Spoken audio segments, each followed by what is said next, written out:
episode will be the first annual Horror Oscars episode with my friend and writer, Sonia Campbell. We go over the best and worst of last year's horror film lineup. We also talk about a few hidden gems that we're watching now. So I really hope you dig that. And after you're done with this episode, make sure you check out my fellow horsemen of the podcast apocalypse, Everything Went Black podcast, Into the Necrosphere, the Necromaniacs podcast, Break the Apocalypse, Iblis Manifestations, and the Soul Knocks podcast. And once again, thanks for listening. If you like what you hear, please leave me a rating on Spotify, iTunes, wherever you listen to your podcast at, and I'd really appreciate that. So I hope you enjoy this. Thank you. Right. Well, today on the podcast, me and my friend Sonia are going to be talking about the horror Oscars. Yes. I think that's the best way to say it, right? The horror Oscars. But if you say it all in one word, like, would be like horror Oscars, maybe? I don't know. Horror Oscars. I think that's pretty funny. Yeah, horror Oscars. Yeah, horror Oscars. Yeah, I like that. So I want to know how to like title this episode and stuff once it's out. So that would be cool. So before we get started, like going into all that stuff, anything cool you've been watching lately that's like noteworthy? Last of Us is wrapped up, so I'm on to The Mandalorian, so I'm pretty basic in that sense. I've been real busy lately, so I've actually had less time. I hate when people say they don't have time to watch movies and TV, but I'm being one of those people lately. So also a friend of mine turned me on to, I think it's called Station 11 on HBO. I haven't seen that one. It's another like post-apocalyptic, what happens, but it has like a Shakespearean acting troupe in it. It's weird. I don't know. But I've been watching a bit of that. It's a mini series and I don't have to devote too much time to it. And other than that, just a bunch of Instagram reels, which is a horrible waste of time, but that's my new late night hobby. Yeah, I have a issue with like Reddit and stuff. I go down like the rabbit hole stuff, like, oh, I'm looking up sci-fi or aliens or some shit like that, and you just go down that rabbit hole and it's hard to get back out of it, and I end up falling asleep. Yep. Yeah. Have you ever looked up the Reddit thread about like something like Into the Matrix or something, where it's just like weird things that have happened to people that they can't explain? That's I think thread. Yeah, you mean like I think it's like called Glitch in the Matrix or some shit like that. Exactly. Yeah, Glitch in the Matrix. That's a really good one. Yeah, it's like, oh, that's weird. Like, you get you thinking all kinds of weird thoughts. Like, maybe that's true. I watched a video this morning with a former astronaut. I can't remember his name. He's an older fellow, but they were asking him if he believed in aliens. He's like, of course I believe in aliens. I look at one in the mirror every day. I'm like, oh, cool. And so, yeah. He's like, where the aliens on this planet? I mean, have you know about the Sumerians and stuff? Have you read any of their stuff? Like, I'm like, oh, that's interesting. Oh yeah. For stuff I've been. My cat is definitely trying to get involved right now. So sorry if you hear weird. Oh, that's cool. all cats and animals are welcome on the podcast, so it's no problem at all. Okay. At least it's not live because she likes to show parts of her body that are explicit. Yeah, we can't be having that. This is a family-orientated thing. Yeah, I had a straw in my drink, and she decided that was something to play with, so I just gave her the straw. Yeah, that's cats for you. I tell you, man, they get in everything. Like, you can't keep. Nothing's sacred with cats, Right. She was asleep all morning, and now she's like, okay, I don't want to fuck with you. Yeah, my black cat Lily is under the bed right now, sleeping on top of a giant triceratops, like stuffed animal. She's claimed as her own. So that's what she goes under and sleeps on. Like, you see her for a second, she goes straight on her bed, and she's on top of that, sleeping for the rest of the day. That's cute. Yeah. So they're crazy. But she also watches Joe Bob with me, so that's cool. She jumps on the couch, and we always watch Joe Bob together when the season starts, Oh, does she like him? She does. I think she likes his voice. She has like certain voices she likes. Like, she's really a big fan of like Soundgarden and Chris Cornell, stuff like that. Cool. Yeah. Yeah. So rest in peace. I love that guy's voice, man. I've visited his grave at Hollywood Forever. It's very simple, but makes you feel something. Yeah. Yeah, it sucks he died. It was one of the best voices ever, But as we grow older, like, we're gonna lose more of our like, heroes, I guess you would call them, Yeah, yeah. It's only going to get downhill from here, Brandon. I know, dude. I'm gonna be. I know it's coming, but I know like, Sylvester Stallone and Arnold are like right there. They're both old as shit, and I'm like, man, I don't want to see that day.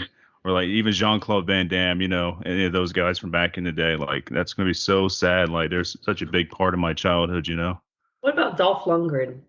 Oh yeah, he's up there too, man. He had some like the best fucking '90s movies ever. I feel like it's impossible for him to die. Well, he's like a Mensa guy too, so he's probably on to some like I don't know, some life extension type stuff. Yeah, yeah. And I also enjoy his version of the Punisher. I know it's cheesy, but I did enjoy that version. Oh, I didn't see it, but I mean, I could see it. I could see him being a good Punisher. Yeah, there's a soundbite that's used for a band called Biohazard and stuff in one of their songs, and starts off with one of the Punisher sayings in the Dolph Lundgren version. It's so fucking badass. He has a cool voice. Yeah, he's awesome. Like, but yeah, like I was saying, like as we get older, more of them are going, and it's happening fast. So unfortunately, Yeah. have you seen the M Night Shyamalan Apple show called Servant or The Servant? No, I haven't. But I've Oh, heard about it. I forgot that I had Apple TV actually, because it's like, you know how you have to have like five different apps and remote controls and things on your phone to figure out how something works. Like that's the case with me and Apple TV. And so it's just a pain in the ass, but I need to like get back on there and watch that because I heard it's pretty good, right? it's great. Yeah, I've been following since season one. It's on season four now. It just started. I don't know how many episodes are up, but it's Okay. some of the best work M Night Shyamalan's ever done, in my opinion. Well, his new film I thought is his best one in years, Knock at the Cabin. It like everything you like about M. Night that he does well is in this film. Like it made me feel like, all right, this guy's back. It's pretty fun and exciting and great actors in it too. He didn't Yeah, fuck the ridiculous twist at the end. There's just a little one where you're like, okay, okay, but it didn't make you go, oh God, give me a break. that's Yeah. good to know because I enjoyed the book. I read the book. I can't remember the author off the top of my head right now. Damn it, it's like right there. You know what I'm talking about? I saw that it was based on a book, and I thought, see, that's his sweet spot is like, don't write anything, just take a story that's kind of you and just direct that. I think that's where he gets in trouble is by writing stuff. I don't know, because I mean, his storytelling is like it's almost perfect until that third act. Right, and it's kind of just Yeah, falls apart from there. right. Yeah, there's just certain directors where I'm like, just direct. You don't need to write. Get a writer to write. Just direct, and you're good. Yeah, just kind of stay, do your job that you're really good at and let them do their job they're really good at, and it makes something great. Yeah, and one of those people may or may not be on my worst 2022 film. Yeah, we might have the same person there. It could be the same film. I think it's got to be pretty close to being the same film because I mean, this is really, really bad, real bad. I thought it was pretty Really bad, but bad. well, I actually have a four-way tie, but it was, it's like with all of our best, I only had one that really came to mind and stood out, no runner-ups. But then with worst, I was like, man, there's like five. I didn't do too many runner-ups, but I got some like in my head that I can throw out there too that I wanted Oh, to put on there that I didn't put on there. So okay, that's good. yeah. And I had oh, and I'm not gonna give my other recommendation. Oh yeah, there's a film that came out recently that I liked that a lot of people fucking hate. I think it's called The Outwaters. Yeah. Have you seen Uh, that? I haven't seen it or heard of it, no. Okay, it's streaming now on what's that freaking app that Bloody Disgusting owns now? Damn it. Oh, Screambox? Screenbox, yeah. It's Uh-huh. on there right now. Okay. Um yeah, it's called The Outwaters and dude, I enjoyed it, but a lot of people hate that movie. It's really divided. But I thought it was really cool. It gets really fucked up towards the end. That's like a recommendation I can give is The Outwaters. Like I liked it. Is it like one of the Screambox's original content that's coming out, or they just picked it up? I think they just picked it up because it did a theater run and everything like that. So Oh, I don't think they own it. You know what I mean? I just think it's on there for now, and they picked it up and stuff. So yeah. One movie that went completely under the radar, I don't know anyone else that's seen it, but I've recommended it. Like I saw it on Amazon Prime a year or two ago. It's called Horror in the High Desert, and they actually just have a sequel coming out now.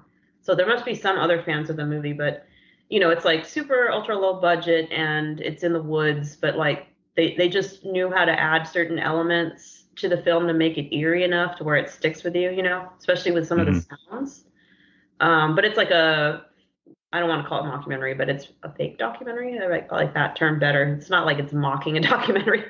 Right. But in Blair Witch style, it goes out in the woods looking for some kind of mythical thing. But yeah, I would recommend that one. It's on Amazon. Okay, cool. Yeah, I think you sent me a message about that one when I had the virus going on and stuff. I, Okay. I felt I felt so shitty. I didn't want to really watch anything I had to pay attention to. Like I I was couldn't. like You know that. what I mean? Yeah, I was watching, just our favorites, Seinfeld's and then Frasier, but I couldn't, like, anything else put me in a bad mood where I was like, I don't want to think. Yeah, it's like I'm not using my brain, so I'm gonna watch Seinfeld. I'm watching The Office, or I think I ended up watching some Curb Your Enthusiasm too because I love that show as well. But I couldn't like watch a whole movie. Like I could, No, it didn't feel good. Yeah. How long did you have it for? probably about a week. It came and gone. It came and was gone like really really fast, Huh, And then I lost my taste and smell for like a few days after that. And I'm right? pretty much like 98% back with my taste and all that stuff now. But everything's a little bit duller than what it used to be, but it's almost there. Yeah. Fun. I had it 2 weeks, but I didn't really lose taste of smell or I didn't lose taste or smell for very long. It was just like while I was sick, but I did get like crazy anxiety the second week. Like I don't know what was going on. I was freaking out. Yeah, Yeah. it hits Have it- everybody differently. Yeah. It is different for So, everyone. yeah, super weird. I'm like, man, what is this? Everything tastes like paste. Like when I was taking a shower, I could not smell anything. I'm like, I can't smell soap. There's nothing coming through. I'm like, this is so weird. You could do some like really funny dares. Well, watch me Oh, eat. yeah. Yeah, I'm not even gonna say what. I tried to eat some I tried to eat some jalapenos or something like that, and all I could taste was heat. I couldn't taste them. It was like it's just burning in my throat. I'm like, oh, this sucks. It's not fun. No. No. Somebody recommended me to eat Takis and stuff. I'm like, I just can't do it. It's gonna be straight heat and no flavor. It's gonna Right. like destroy my throat. I can't do it. No. But I'm good now. Like I don't have any like fatigue or anything. This is my normal fatigue from like working out and working and stuff, but I don't feel any different. So I guess that's a good thing. Yeah, you don't have the long haul going on. Yeah, that's No, I good. don't have none of that. No, but as soon as I got back to work, I'm right back on a chainsaw again. My boss is like, "Oh, you should take it easy," and I'm like, "Well, I really can't because we're kind of understaffed." So I'm there with my chainsaw doing my thing or whatever. I'm like, back to normal, I guess. You were fine. That's good. Yeah, I was kind of like out of breath. Like I went out to LA like a week or two after I was sick and like walking around those hills, it was just like, holy shit. It was totally like I couldn't breathe at the top of hills. That's crazy. I had a good friend too that he had the virus and stuff, and he was like super fatigued for like months after, and he also lost his smell and taste and stuff like that. So. Did he lose weight? I don't know. I Hmm. know I didn't. I still ate, but Yeah. even though I couldn't taste anything, I was still fucking hungry. Like I was making eggs for myself, and like I couldn't taste the eggs. I was like, I think this is supposed to taste like this. I was telling myself in my head, like, you're like, okay, I think it tastes like this, but it was so weird. I'm like, what the hell? But I'm Yeah. so hungry. Yeah, see, I didn't lose taste that bad, so I probably gained weight because I was like, I'm just gonna order from Grubhub. I feel terrible. That's all we did was do like the order in stuff. Like Mm. we used like the grocery ones. We couldn't go anywhere, so I'm like Oh ordering yeah, groceries online and then hoping they get everything right because sometimes they don't, I know. and that I know. sucks. I use it every time. I don't go grocery shopping. I always use Instacart. But sometimes it works out in your favor where you just get like 5 packs of tortillas, or something weird. You're like, okay. Yeah. Who wanted all Yeah. those tortillas? But okay. I hate the grocery store. Like Instacart's great, and usually when I do go to the store, it's on Sundays, super super early, like 7 in the morning. I go to Publix and stuff, and I get there before all like the church people get out and before everybody else gets in there. And Uh-huh. it's just I have everything memorized where I'm going and all that stuff. I'm like a machine in there. I'm like, get the fuck out of there. I fucking That's hate it. smart. So would Yeah. your worst case or your worst nightmare be like the mist where you're stuck in a grocery store with a bunch of assholes? Oh, that would be the fucking worst. Yeah, 100%. Like anytime I'm stuck with a whole bunch of assholes, like, and I can't get out, that's the worst. That's like Yeah. being on a cruise ship and I can't get off or something. Fuck Uh, that. that'd be terrible. Yeah, plane is bad enough, but like at sea, gross.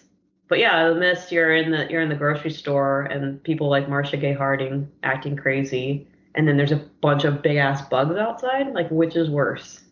I don't know. Uh, I think staying inside with the crazy religious zealot is worse. I'm gonna take my chances outside. I'm terrified of bugs, so I don't even know what I would do. I guess I'd hang out back in the storage where that like tentacle thing came in. Oh yeah, I mean that seems to be the less occupied area. So Yeah. yeah. God, and that would totally be here because in South Carolina where I live at and stuff, it's all super religious. There's churches every mile. Well, actually every half a mile there's a church. So you're pretty much going to get stuck with a religious nut job in any kind of like horror movie situation around here. You know what I mean? Oh yeah, that's always strange when I head out that way, Bible Belt area. I'm always like, whoa, they still believe in all this stuff out here. Like seriously, churches everywhere. It's almost like here, it's like mattress shops for some reason is everywhere, but not so much churches. Yeah, we're the church capital of the world, I think. And then we have the snake churches. You know, we got those guys that go out there and like do all like the snake sermons, and you got the Pentecostals that do the speaking in tongues. I happened to Yeah, be in one of those churches before. That was interesting. I I stuck out like like a sore thumb. I like seeing when people do like a voiceover of some kind of like music of those guys going nuts. It's so funny. Like Oh metal yeah, and they're going insane. Yeah. yeah. There's a good one out from what is that guy's name? He's that big crazy looking preacher guy that looks like a fucking demon. And I'm always posting like shit to him. Damn it. Anyways, he does this thing where it's like COVID-19, I'll blow you away. Yeah, you know what I'm talking about. No. Okay, I send you a link. I'm Okay. having a brain thing there, but yeah, there's somebody remixed everything he said there, made like a fucking electronic song about it, and it's hilarious. Nice. Yeah. All right. Well, I guess we can go ahead and start our horror Oscars. So, I think this is a great idea, by the way. This is awesome. Like, yeah, great idea. yeah, I'm glad it kind of, it just lines up with the current Oscars. Yeah, I never watched the Oscars. Last time I watched the Oscars is back when Billy Crystal used to host them. Oh, So if that shit. tells you anything. That's insane. I love all Yeah. kinds of movies, and I can't help but watch what's like this year. I thought, I was like, oh, what, these are pretty good. Like all of the films are pretty good. So, except for The Fablemans, but it didn't win shit. But I didn't mind, and last year was super entertaining. You know why? Of course, everyone knows why. Oh yeah. So I think I enjoy it for different reasons. Yeah. I like seeing like also that reminder of like the in memoriam. You're like, oh no, that's right. Kirstie Alley died. Oh yeah. No shit. You just reminded me about that. I forgot she Yeah. died. That's yeah. Yeah. Wow. There's like 80 people you've never heard of, and then there'll be like one. You're like, oh no. Yeah. Yeah. I did not Uh, see Tom Sizemore up there, but Tom's. Oh yeah, that's right. Because he recently passed away. He he was a just great recently. actor. Yeah, he was for a long time, and then yeah, drugs, man. Yeah, yeah, drugs got him bad. I think one of my favorite roles with Tom Sizemore was it was kind of a brief role, but it was kind of impactful. It was Taking Out the Dead with Nicolas Cage. Oh yeah, yeah. God damn, that's a good movie. That's where Sizemore was at his best, small but memorable, I think. Yeah, acting like crazy guy. You know what I mean? Yeah, Like he played that role very well. right, exactly. Yeah. All right. So I guess we'll start with you, and I have my list here. We'll Okay, go I wasn't from sure like in what order to do this in because I feel like, do we save like the best picture and screenplay for last and start kind of at the bottom? What do you think? Like we yeah, can let's start do that. maybe. Let's start at like best cinematography and work our way up to best picture. Okay. And So, then with your like bonus stuff after all that, like our worst picture and all that stuff, you know. okay, we'll start with best cinematography. Great. Okay. This Yeah, one, to me, was so obvious. And if you don't have the same one, I don't know what to say, Brendan. You might hear my cat crunching food in the background. That's okay. that's fine. So, best cinematography goes to Nope, Hoyt van Hoytema. Am I saying it right? I'm not sure. I have no idea. Cinematographer is Hoyt van Hoytema. So I saw this movie twice in the theater, and I was just sitting there like, how the hell did they do these nighttime shots? They look so crisp and clear and epic. And there's no way they lit this. What is going on, you know? And Hmm. I asked friends of mine who are cinematographers, and I asked, the people I went with who are filmmakers, and they were like, I'm not really sure if it's night, day for night or whatever. They didn't know either, and I certainly don't know anything about all of the technical aspects. So I looked it up and found out it was quite groundbreaking techniques that the cinematographer and his team used. So like, did you see Nope? I did, and it was on my top 10 of last year. I think it was like number three or something. I love Nope. Okay, great. Okay, so you know what I'm talking about with these like giant, big field, open field nighttime shots. Yeah. Um, and I looked up like how they did it, and it's really impressive. Like basically, the DP designed a rig that housed a Panavision 65, which is a film camera, right?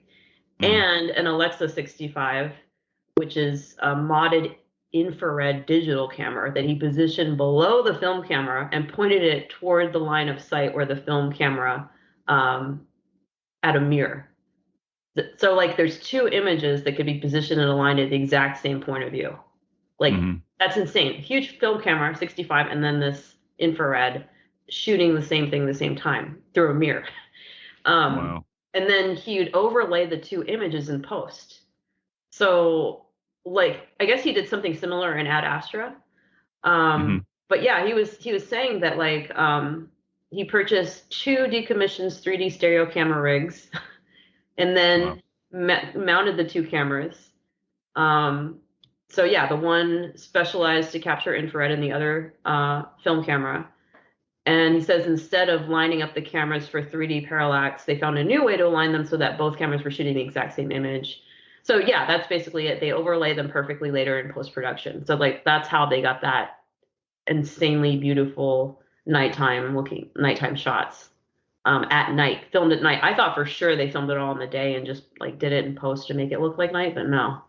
So that's pretty Oh, amazing. Like when people are that innovative and like thinking outside of the box and wanting to do something that will be like kind of the first time someone's ever done anything like this, like you really notice it and it makes a huge difference in the film and like what you remember from it. So yeah, right. best Wow. cinematography, Hoyt van Hoytema. What do you got, Yeah. Brent? How are you gonna top that? I don't know if I can top that, but Nope was also in the running for this one that I chose here. But in Uh-huh. the end, I chose this film because I don't know. But I do like Nope. Nope was like one of my favorite films of last year, and the creature in that film is fucking mind blowing. I Mhm. think, and Yeah. terrifying. But my best cinematography category award goes to Bones and All. Oh, you Have you know seen what? that? Yes, I saw it in the theater. That's a good selection. Yeah, it's beautiful. The cinematographer, I'm gonna butcher the shit out of the name, and I'm sorry. I don't even know if I can even butcher it. I'm gonna at least try, I guess. Uh-huh. Arsini Kakachaturan, maybe. That doesn't sound so bad. Yeah, Let me look up it's a his bit of a name tongue too. tie. But yeah, Yeah, what's that? Arseny Kachtur. Arseny. There you go. That sounds better, a lot better than what I said there. So yeah, now we can do them some justice. Yeah, that's a beautifully shot film. Yeah. It is, and what it reminded me of is like one of those like really dark '90s films. It had that like kind of film grain to it and stuff, and Oh like with the yeah. big like, what's that? I said, oh yeah. Yeah, it definitely it just felt like one of those really cool '90s films, and Right. and the way like the big like panoramic shots, everything felt really Yeah. big and open and stuff like that. Being that it is a damn travel movie, anyways, but I just Right. think they Right. nailed it, and it was It's dark too. It was like it had like a nastiness to it, almost like definitely. Texas Chainsaw Massacre feel to it. You know what I mean? Right, there's a grit to it. It reminded me of Near Dark in a way. Maybe Oh still yeah, I can see the that. storyline, but the nighttime shots did. But yeah, I love those shots out on the field, like right there at Magic Hour is beautiful. And the way that the shots were framed. Yeah, that's a great selection. And the horrible thing is, that would have made my top 10 list of last year, but I didn't see it till like January because I don't think it came to Amazon till like January, and I didn't go to theaters to see it. And I'm like, damn Uh, it. So yeah, I kind of yeah. retroactively put that on my list for last year because it's that damn good. You know what? That makes me realize who I should have chosen for Best Actor, and I fucked up. But it would have been supporting actor. But Mark Rylance was so good in that film. Oh yeah, Like 100%. Sully. He was Oh, great. Sully was creepy as fuck. He was amazing. Yeah, I was like, Old whoa. Sully. Yeah. Especially Yeah, when he comes back towards the end, like you think, oh, I guess Sully's gone. He's gonna go yeah. chase somebody else down. No, he's back, and he's even Uh, more terrifying. it was even worse because you're like, oh, he's not so bad. Why does she just trust him? She's being kind of a jerk. And then he comes back, you're like, okay, you're right. Yeah. I will say that film had a really strange shot where my friend and I were sitting in the theater and we just looked at each other like, what the fuck? So spoiler alert. But towards the first half or the first act in the film where she does meet Sully for the first time and then, finds him eating an old lady and she joins in, but then she's kind of freaked out about it, the lead Mhm. character. Um, and like there's this scene where she's just crying and just like full blown snot comes out of her nose, just dangles there. Yeah. I was like, well, I might have maybe not chosen that take. I don't know. It's real snot. But hey, if I ever meet who was it? Luca. Mm. Here's another fun name to try to pronounce. Luca Guadagnino. Yeah, I'm not even gonna try to touch that um, one. Guadagnino. Yeah, I would ask him about that. What's up with the snot shot? He would know exactly what I'm talking about. They're keeping it real. That's what they're doing there. 100% real. Like, oh, we're gonna keep that. Yeah, that's emotion there. The snot's coming out and everything. Like, yeah, keeping that. It was gnarly. Oh, all right. The next category is, I think, is the Ooh, funnest category. It's going to be the okay. best villain. Best Best villain. villain. Yeah. All right. This for me was a pretty easy call because let me set it up. I had a nightmare recently where this villain was in it and I was truly scared. And I woke up realizing, like, oh shit, like legit scared. So, Terrifier 2, Art the Clown. Best Same villain. here. Yeah. Yeah. Okay. Yeah. So, I honestly think he's scarier than Freddy, Jason, or Chucky for sure. If we're gonna put him in the kind of that category of like costumes and bad guys or whatever.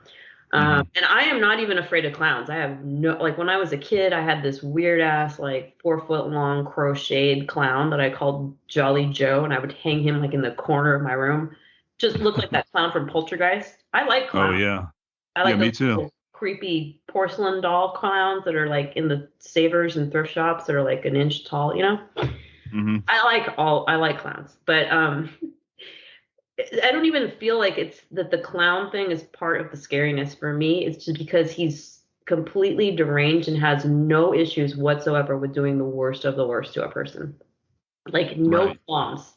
There's no writer there that's giving him, I guess Damien Leone is not filtering the shit that Art is doing. Okay. Like I just feel he's No. more on level with like a Leatherface and Pinhead in terms of what he's capable of doing.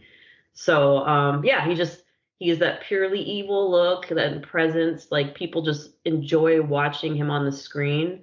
And like just it feels exciting. Like if you ever see someone like cosplaying him at a horror convention, you're just like, oh God, he looks so crazy. And it's just like a dude walking around with like a Pepsi cup, you know? Yeah. It's still scary.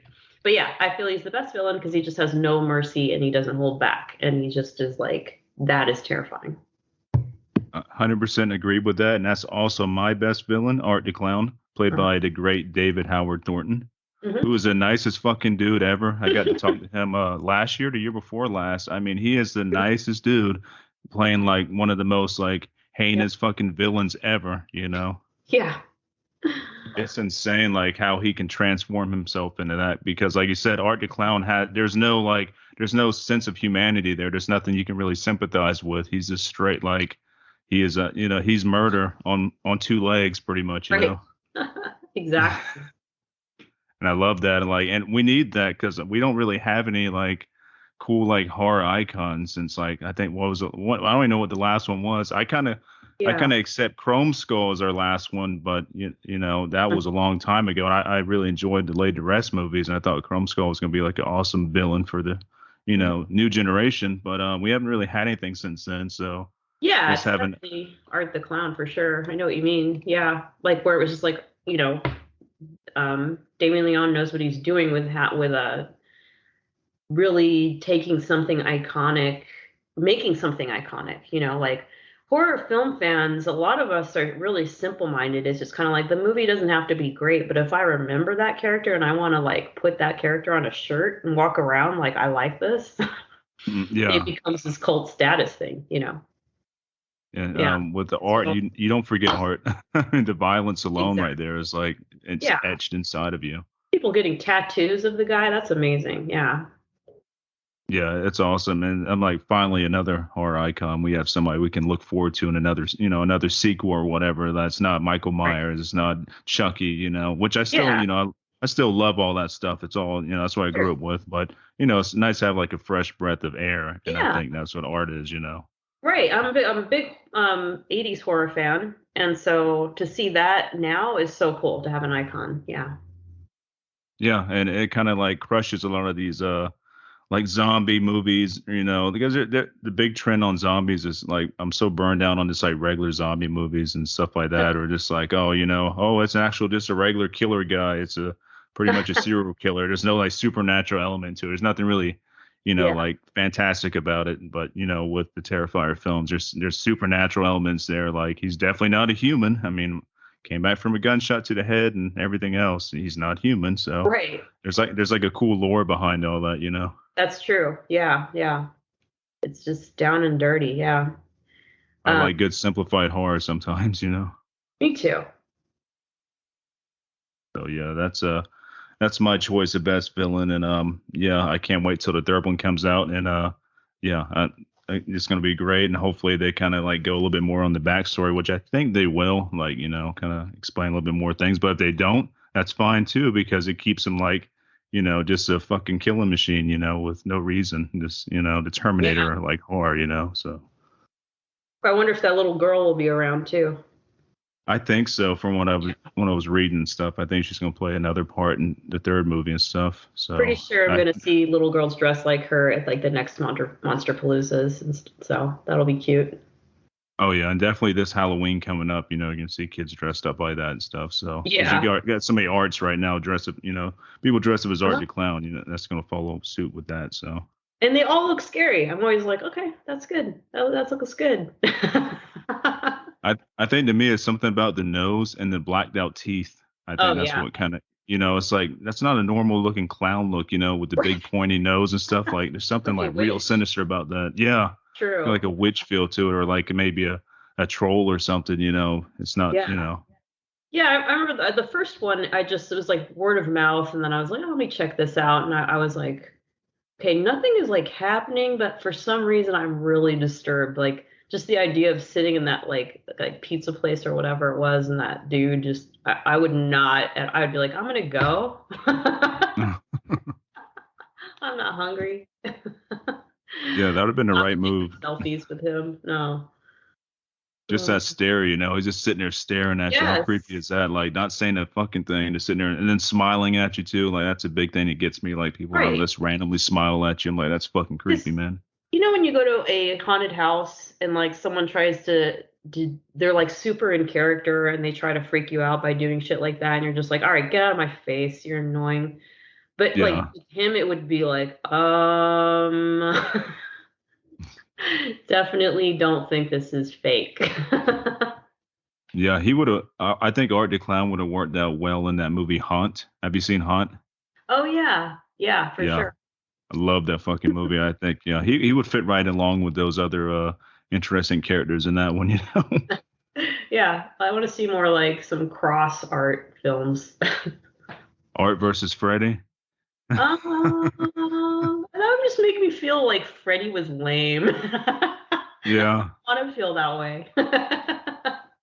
I think we'll probably get an Art versus Michael Myers. That would be something interesting. I think Art might fuck him up though. You know, I feel it. I don't Yeah, know. exactly. That'd be Too fun. fast. What about Art versus Chucky? He just punts him Oh across. god. The one time you see Chucky die, like legit I, die. I'd watch that. That'd be interesting.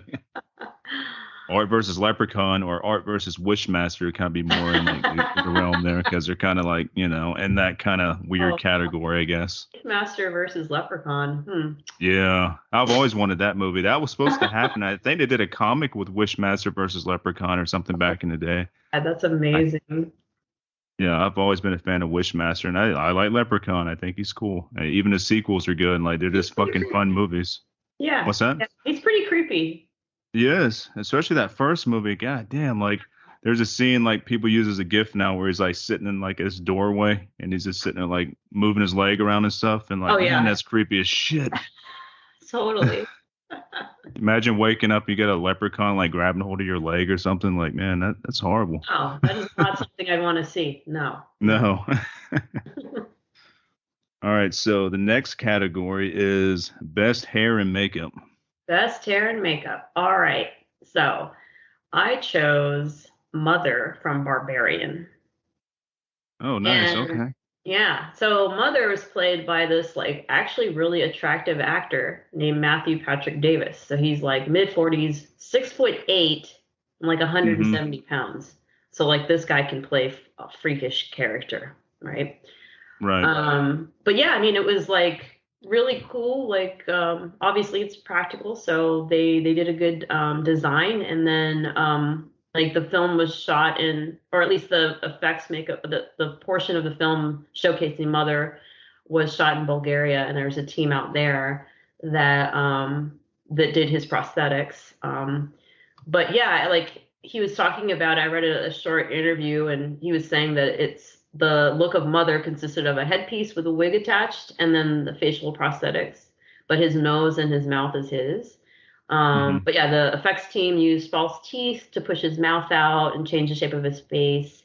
And then they used like body paint and scars and made him just look overall pale and covered in dirt. Which movie dirt? He's talking about how he could never get it out of from underneath his toenails. It's funny because it is really hard to get movie dirt off. You're just dirty for like a month. And then he had like contact lenses, and then he said that a tweak was suggested by Doug Jones to change the color of his eyes, so that helped. I think they were kind of like a yellowy color. Uh, And then they said that some of the prosthetics were more problematic. Like, he had these big is that I'm not going to say that, pendulous breasts. oh yeah, definitely. And, quote, a weird merkin thing that covered the front of my crotch. Gotta love merkins. I love the Yeah, word gotta love the merkin. Brookins. Yeah, it's Yeah. But yeah, I mean, it's just cool that they had like a whole team doing these really awesome looking prosthetics. I mean, it's old school, you know what I mean? Like it looked good, and it seemed like it just took me back to like more of like an 80s 90s look with the like full blown prosthetic body, and then an actor who was able to bring it out, so that's what I went oh, with. that's a great choice, and that same mother is also going to play a role in one of my other categories, but not Oh, the hair and makeup one, but because I love Barbarian, I thought and Mother's fucking yeah, brutal. So yeah, yeah, it was a strange film. Kind of came out of nowhere, and I was like, huh, that was pretty. It's like two films in one, and didn't go where I yeah. thought it was gonna go. Nope, and I love that. I didn't watch any trailers for it because some of my friends saw it and like, Yeah. dude, don't watch anything about it. Just go in super blind, and I like doing that anyway, so I did. Like that first half and that second half are like I said, two different movies there. Yeah. And man, just goes fucking like a downward spiral into like fucking hell, that second Yep. half. It's like, whoa, dude, where'd that come from? Exactly. Yeah. Yeah. I went in blind too. That's the best way. Yeah, trailers reveal so much stuff nowadays, especially these long trailers they throw up there. I'm like, all right, you're giving me all the best stuff. Exactly. I don't want to see the whole film. Uh, No. One trailer I keep seeing, and I'm like every time I see it, I do get super stoked. Is Evil Dead Rise? Like that is it's gonna be good. I can just tell. I'm like Yeah, all unless the they early have, reviews are saying it's great. oh that's good, yeah. Because I was like Mm. unless they picked like excellent scenes only for the trailer, there's no way this is not going to be good. It just looks amazing, yeah. So I'm stoked. I'm really excited that that whole that Evil Dead, there's nothing bad going on with it. Like there hasn't been a turd yet. No, that's Yeah. true because that last one was great. I went to the Yeah. theater to see the last one. Like, what was it, the turkey cutting scene or whatever, when she's cutting her arm off with like the turkey So cutter. good. Yeah. Yeah, everybody was like screaming. I'm like, this is awesome. It's all like practical. There's blood everywhere. I'm like, this is great. Yeah. What was that one? That was like you're talking about the one that was 2013. Yeah, Yes. Yeah, I really enjoyed it. Like yeah, it was Fede Alvarez. yeah. There you go. I was trying Yeah. to think of the name while you're talking. I was like, I can't fucking remember that. Yeah, Mhm. I enjoyed that one. I really enjoyed the TV show as well. The Evil Yeah. Dead TV. I thought that was fucking great. I have it all on like Blu-ray and stuff just because I liked it so much. Yeah. I guess, as long as Raimi is involved, it's not going to be fucked up. So, yeah, everything's just been awesome. So, yeah, I'm totally stoked. I like that it's just like a new story, but has a lot of the same kind of elements in there, like that creepy ass voice. I was like, ooh, yeah, Hmm. really excited about that one. I have to wait another month or so, I think. Also, I hear that Bruce Campbell is hinting at a Evil Dead cartoon. That Oh, might be something. oh Yeah. that's Yeah, I think he mentioned it on the last post-mortem with Mick Garris because he had him as a guest. I was like, oh, that's fucking great, fucking oh, Bruce okay. Campbell. I listen to him talk anytime, so it's a really Right. great episode. Yeah, he's just an entertaining dude. Yeah. All Awesome. right, so my best hair and makeup, I Hmm. just went pretty broad with this one, and I chose Pearl. Oh, okay. Just because if I'm looking at like the hair and makeup type stuff, you know what I mean. Like I thought they nailed like the old school look and everything, and all like the bright makeups and the colors and stuff, and until it gets gruesome towards like the end, you know what I mean. Like even Hmm. that looked cool. Like I thought they did a really good job of with portraying like the time and all that stuff. Yeah, I can appreciate that. I didn't see Pearl because I was not a fan of X. Ah, But I heard Pearl was way better. I just am like kind of over it. Like I'm just like maybe in a year from now I'll be good with seeing Mia Goth naked again. I don't know. I'm just tired of it. I'm just yeah. tired of it, man. And so I haven't watched Pearl yet, but I plan to. But I could totally see like I like makeup that is era makeup and they do it well. So, but yeah. I will say too with Pearl, I liked X. X was like one of my top from last year, but Pearl's like a totally different feel to it. Like it's Yeah. more, it's almost there's musical elements to it and stuff. Like it throws you for a loop. I'm like, this is nothing like X, but it's really good. I enjoyed it. I appreciate that Ty West is like, oh, I'm just gonna do what I want now. Is that cool? And everyone's like, yep. Like that's great. Yeah. And I like he's doing shit that other people aren't really doing right now. He's kind of doing, like he said, he's doing his own thing. Like, fuck it, I'm doing this. Yeah, And also with X, I think X was more Texas Chainsaw Massacre than the fucking new Texas Chainsaw Massacre movie that came out on that's true. Netflix. Yeah. But God. I was sitting there uncomfortable, just like, why am I watching like porn with a bunch of people in a theater? And Oh yeah, I could totally see that. I watched it at home, so I could totally uh, get that. That'd be like watching like one of those type of movies with your parents when you were a kid, and then you just uh, feel fucking weird the whole time, so like, oh god damn it. what's the most embarrassing film you've ever seen with a parent? Like you didn't realize it was gonna be. Um, I'm gonna say, I think because we went to theaters to see this when I was a kid. I think Bram Stoker's Dracula because it has some pretty like intense, like kind of hardcore scenes, like with the werewolf stuff. You know what I mean? Oh yeah, with I, Lucy. yeah, yeah. I'm like, but I'm sure there's more than that. I just to recall which one exactly, that really impacted me as a kid with my parents there. I don't know, but pretty much anything that had nudity in it, like if it would pop up, I'm like, oh, I feel all weird, watching this with y'all. I still do to this day, man. It's just like I don't. There was some movie I put on, like it was my mom and her boyfriend, and I was at her house, and I was like, you know what? I'm just gonna watch like some like really lighthearted, easygoing film with the two of them sitting there. No big deal. Hmm. I put on Trading Places, and Hmm. it's like this whole scene with Jamie Lee Curtis like topless, and she's pretty like well built, so it was awkward as fuck. I was like, I don't remember this scene. I thought it was gonna be like wholesome, and I'm like, whoops. And we're just sitting there like, look, where do we look? But the Yeah. most awkward film is like a whole different list, right? Is probably Autofocus that I watched with my mom. I don't know Oh if my I've seen god. that one. Oh boy. Yeah, it was pretty tough. It was about Robert Crane and has Hmm. Willem Dafoe and Greg Kinnear. Uh-huh. Wow. Yeah, they got into some Rough, like eh? pretty heavy sex addict shit. Uh-huh. And my mom and I just sat there and watched the whole thing, and I was like hiding my head behind a pillow. It's just embarrassing. Such a good movie, though. I got a challenge for you. Why don't you watch Teton, or is it Titan or Yeah, Teton with that would be a horrible one to watch with your parents. Holy my shit. mom would get bored as hell. She wouldn't sit still for that. Yeah. Or Or Irreversible. Crash. Or Crash. Yeah, Irreversible too. Oh man, that would be Irreversible. yeah, yeah.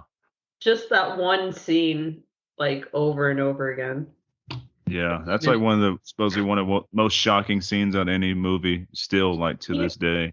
you know what's crazy is like I heard about it and I heard how bad it was, in terms of like how hard it is to watch and had that like an audience walked out and all of that. And I watched it and the scene comes up and I consider myself like, I can handle a lot, and I'm like, this is Mhm. art. So I'm watching it and I'm just like, yeah, it goes on so long that at one point I was like, I felt so uncomfortable. Like, should I stop the movie? Should I forward through this? What do I do? And I just went ahead and powered through because I was just like, oh, I'm just gonna keep watching. Like, this is making me feel so awful. But I gotta say, when you finish the film, you realize why it had to be that way. And you're like, Right. this is why that decision was made. And yeah, it's incredibly effective for the emotional impact of the movie. Yeah, I totally agree. And yeah, Yeah. that definitely was a rough watch, but it had reasoning and stuff. But Oh, when it comes to like the like roughest watch I've ever had, and I've watched everything, nothing bothers me. I'm good. But when it comes to like animal killing, that does oh. bother me. So Gummo is like the worst for me. Gummo is a great fucking movie, but I will never watch it again. Started watching The Innocents, and they have some cat. As soon as that cat stuff came up, Oh it's like, God, no, yeah, I didn't finish it. I was like, fuck this movie, dude. Especially little kids doing that shit. I just wanted to yeah. jump in the movie and fucking just, oh, I couldn't handle it, dude. I was And I like, didn't know that was coming. oh, They just I kind of didn't came either. like I'm like, what the fuck, man? 0 stars. I Yeah. cannot. Yeah, I agree with Uh, you. Like anything like that's why like John Wick and like Pig are so effective because you're like, I need to see some revenge. yeah. I need to see it. Yeah, because I'm right there with you with animals. Like I totally was rooting for Cujo and Jaws, like Yep. Cocaine Bear. They're the good ones. Like they don't know like any better, like they're acting on instinct. There's nothing evil about an animal. Period. Yeah, animals are just like I say, going off their instinct. There's no like they don't mean to like do you harm just to do you harm. They're fucking animals. There's no right or wrong with an animal. It just No. is. Yep. That's Yeah. why People they're try to- innocent. Yeah. Yeah, that brings back memories there. That damn fucking The Innocents movie. Fuck. Yeah, that scene Uh, there. It's like, God damn it, man. That yeah. was like one of my Saturday movies. I was watching that movie like Saturday morning or something. Like, oh, this looks great. I Just hear good ruined things. I'm it. gonna watch it. Yeah, I'm like, man, and I finished it. I I felt couldn't. like shit the whole day. I felt like shit the whole day and I couldn't finish it and I was angry. And then I was like, I need to make sure that cat's okay. And I like looked it up till I found the quote that said the cat was okay. Just because I know it is, but I just couldn't take it. Right. Like looking up the dog from John Wick, like, is it okay? Okay, good. Yeah, because I I want mean, to like see that. Cannibal Yeah. Holocaust, they killed animals, so like that wasn't cool, you know? Ugh, yeah. No. Yeah.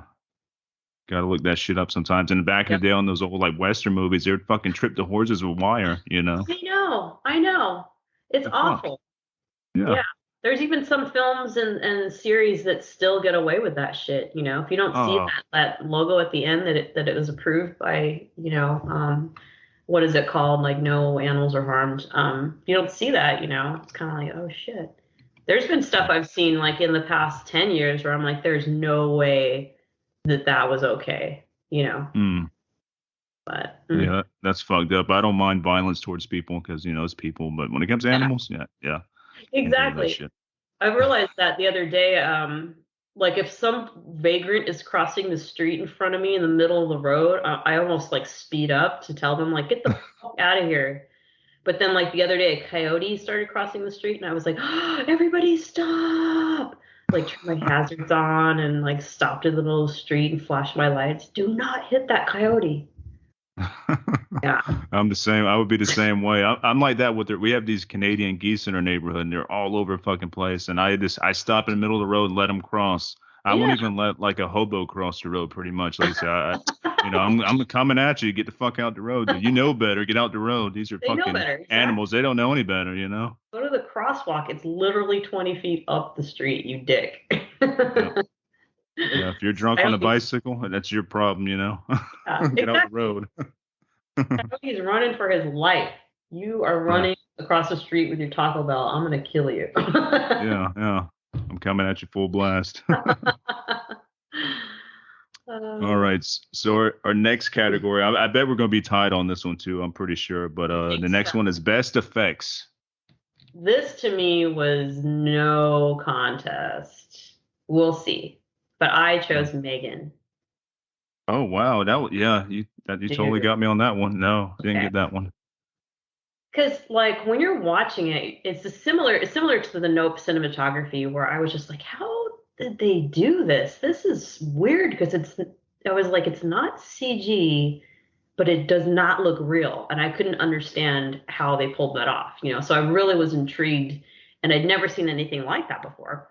So I read up on it also, and I love that the director said that he didn't that they wanted to do something practical from the start that didn't rely on CG. Like I'm not Mhm. anti CG. I think that you should use it in the right amounts for the right things, and like Right. to do it like a combination is cool. But like I was reading that it would have been like quadruple the budget if they would have tried to pull this off in all CG with Megan. Hmm. But I just thought this was such a great example of why practical always looks so much better. And it's Right. cheaper, so I don't even understand why you would not do practical. Like it makes no sense. Because I mean, if you get a great team, that to innovate and design what your vision is, it's totally like it's always going to look better on screen, 100% of the time. Right. But from what I was reading, they actually switched between several life-size Megans, including an animatronic version of puppet versions, and posable and stunt Megans, as well as a child actor who played Megan with the mask on. Like his dance scenes are the child Yeah. actor. But they were able to switch up those different versions of her so well in the film that it was seamless. So Hmm. it was just like, holy shit. Like I was reading that they for any of like the medium shots, that's when they would use the puppet. Um, Okay. but yeah, just utilizing a combination of animatronics, puppetry, visual effects, and a real child actor just made it so like cool looking. They even like didn't have a chance to like rehearse with the child actor, so they were figuring it all out all on set, and like Hmm. they just did such a great job of making the most use out of these like practical things and a real actor. So I was blown away by the just how weird it was. Like this, she looked like CG, but not. She was not, and that was amazing. Yeah. I've never seen anything like it. So yeah, definitely best effects for me. That's a good choice. I didn't even think about that. And yeah, Megan was a big surprise for me because I It's went and go, it came on so like good. Peacock or something. I'm like, all right, I'm gonna give this a chance up here. I've heard Mhm. mixed things about it, but I was like, oh, this is actually pretty damn good. It is really good. I went and saw it in the theater with my friends, and we were just like, "This is." We had it was like so fun. It was so fun and weird and funny. It's kind of like Chucky for the new generation almost, you know. With because we're all about the AI and robotics and all this stuff nowadays. So it's kind of like, all right, maybe this is like kind of their Chucky. You know what I mean? I don't know. She's my Chucky though. Those crazy moves, like those dance move things. I know the person that played Megan, the girl, the young girl, whatever. She was like a trained dancer and stuff. Like Yeah, some of the stuff she did looks almost like it's so unnatural looking. You know what I mean? Like it's very freaky. totally. Yeah, it looks super strange, but yeah, it was just like okay. Like I remember seeing some of those dance scenes during the trailers, and I was just like, what the hell is going on? But when you watch the film, it just works. You're just like, okay, this is really weird, and I like it. Yeah, totally. And like I said, it surprised the shit out of me. Like I've been recommending it to people. I'm like, well, if you're on the fence about it, then you should check it out. It's a good Yeah, watch. It's not going to it's score like good. a 9 or 10 with me, but it's like it's like solid 7.5 to maybe an 8. I thought it was well done. I gave it like a 9. Like I love the third act too. I was not I was in no way expecting it to go there. Like I forgot about that like robot character, and I was like, oh, cool. That's cute. That's cool. That's smart. And then just like how Megan looked when she was being torn apart, it was really creepy. They did a good job with that design too. Yeah, yeah, Terminator totally. Like, 2 shit. yeah, definitely get that feeling. And it definitely ranks over Orphan too. I would say that. That's for Okay, sure. I don't see how it can't. Yeah. Yeah. Yeah. That, like I told you, that's Orphan 2 is not very good, but that's a whole different subject. Yeah. All right. So Your my pick, then. favorite. What's that? What was your best effect? My best effects. I'm going the more practical route, like straight, like old school, and that's going to be Terrifier 2. Oh, okay. So I was just like, when I heard effects, like I could have went like if I went more like big, like broad, like big budget, I would have probably went with like Nope maybe because I thought Nope was really well done with like the crazy ass giant creature in the sky type thing. Hmm. But when it comes to just like regular effects, like Terrifier 2 was fucking awesome because all the practical blood and gore, like I don't know, had a real like visceral feel about it. It was like total like 80s splatter type shit. Definitely. Yeah, like I know how to do a lot of that stuff. I used to do effects makeup. Sometimes I still do, but I was just kind of like, why does Damien have to do everything? Like I can't imagine like Right. being like the director, the writer, and then you're like, guess what? I'm gonna fucking show you my effects skills too. Like that's just so much, so much going on. I appreciate it as well. It's a throwback, and it looks really good. It does, and it gives it like a more like dark and this fucked up creepy vibe to it, with the way he did the effects. I did like everything's kind of Yeah. like super super brutal, like especially the scene where Art kills the girl in the bedroom and stuff. Like it's just Ugh, like overkill. You know what hard. I mean? Like Yeah. that's this is so much like and how he does his faces too. Like how he always has like the fucked up faces where like Art's like beating somebody's face in and like that, the eyeballs popped out the socket and stuff. It is so like unnatural Yeah, yeah. in a Um, good way. I will say, like, whatever filter was used, like in post or whatever, it made the blood look a weird color, but whatever. Like, who am I to criticize? I'm just saying the person behind me who doesn't know shit about filmmaking said so too. In the theater. It was a little bit orange. Yeah, I did notice that. Like it was. That's what I'm saying. It's more like over the top, I guess. It's not. That's true. I don't see it being super realistic. It's just kind of like ultra Yeah. gore. It's like ultra violence kind of feel Right. to Like it. when someone's still alive long after you would think they would be alive. Yeah. It Yeah. kind of So is. Yeah. It makes you feel kind of like more sick. your stomach. Yeah. Because it's like, man, it's unnatural the way Yeah. they're being killed. Like it's a lot. Same with the first one. Like everybody knows, if you're a fan of the movies, the Saw in Half. That was Oh crazy. yeah, I was like, so what? brutal. It was amazing. I thought it was funny. It was on Netflix. It premiered on or Netflix was like they had it on there pretty much as soon as it Really? came out because that's where I watched it. Yeah, it was on Netflix the first time I Huh. seen it. I'm like, Weird. this is on fucking Netflix. I'm like, holy shit, man. Like, Yeah, every now and then I'll see something on Netflix where I'm like, this shouldn't be on Netflix. Yeah. Netflix also when it first came out, they had a kind of like a Faces of Death type film on there, but this was all pretty much all real stuff. It was done by Anton LaVey. I just can't. I think it was called like Crime Scenes or something. But it was like full on like fucking death scenes, like a lot of stuff in Faces of Death I think were like kind of faked or whatever, but this was like all real shit from like crime scenes, and that was on Netflix. Holy shit. Yeah, it wasn't on there very long. I was like, I whoa, because they had guess that they scene where that guy was in court when he blew his head off with the pistol. I don't know if you've seen that before, but you don't Oh, forget it. yes. Yeah, Of course. I wish I had never seen it. I remember exactly where I was when I saw it, yeah, like fucking around at work in this office. And I was like, okay, I should not have played that. It'll never leave my mind.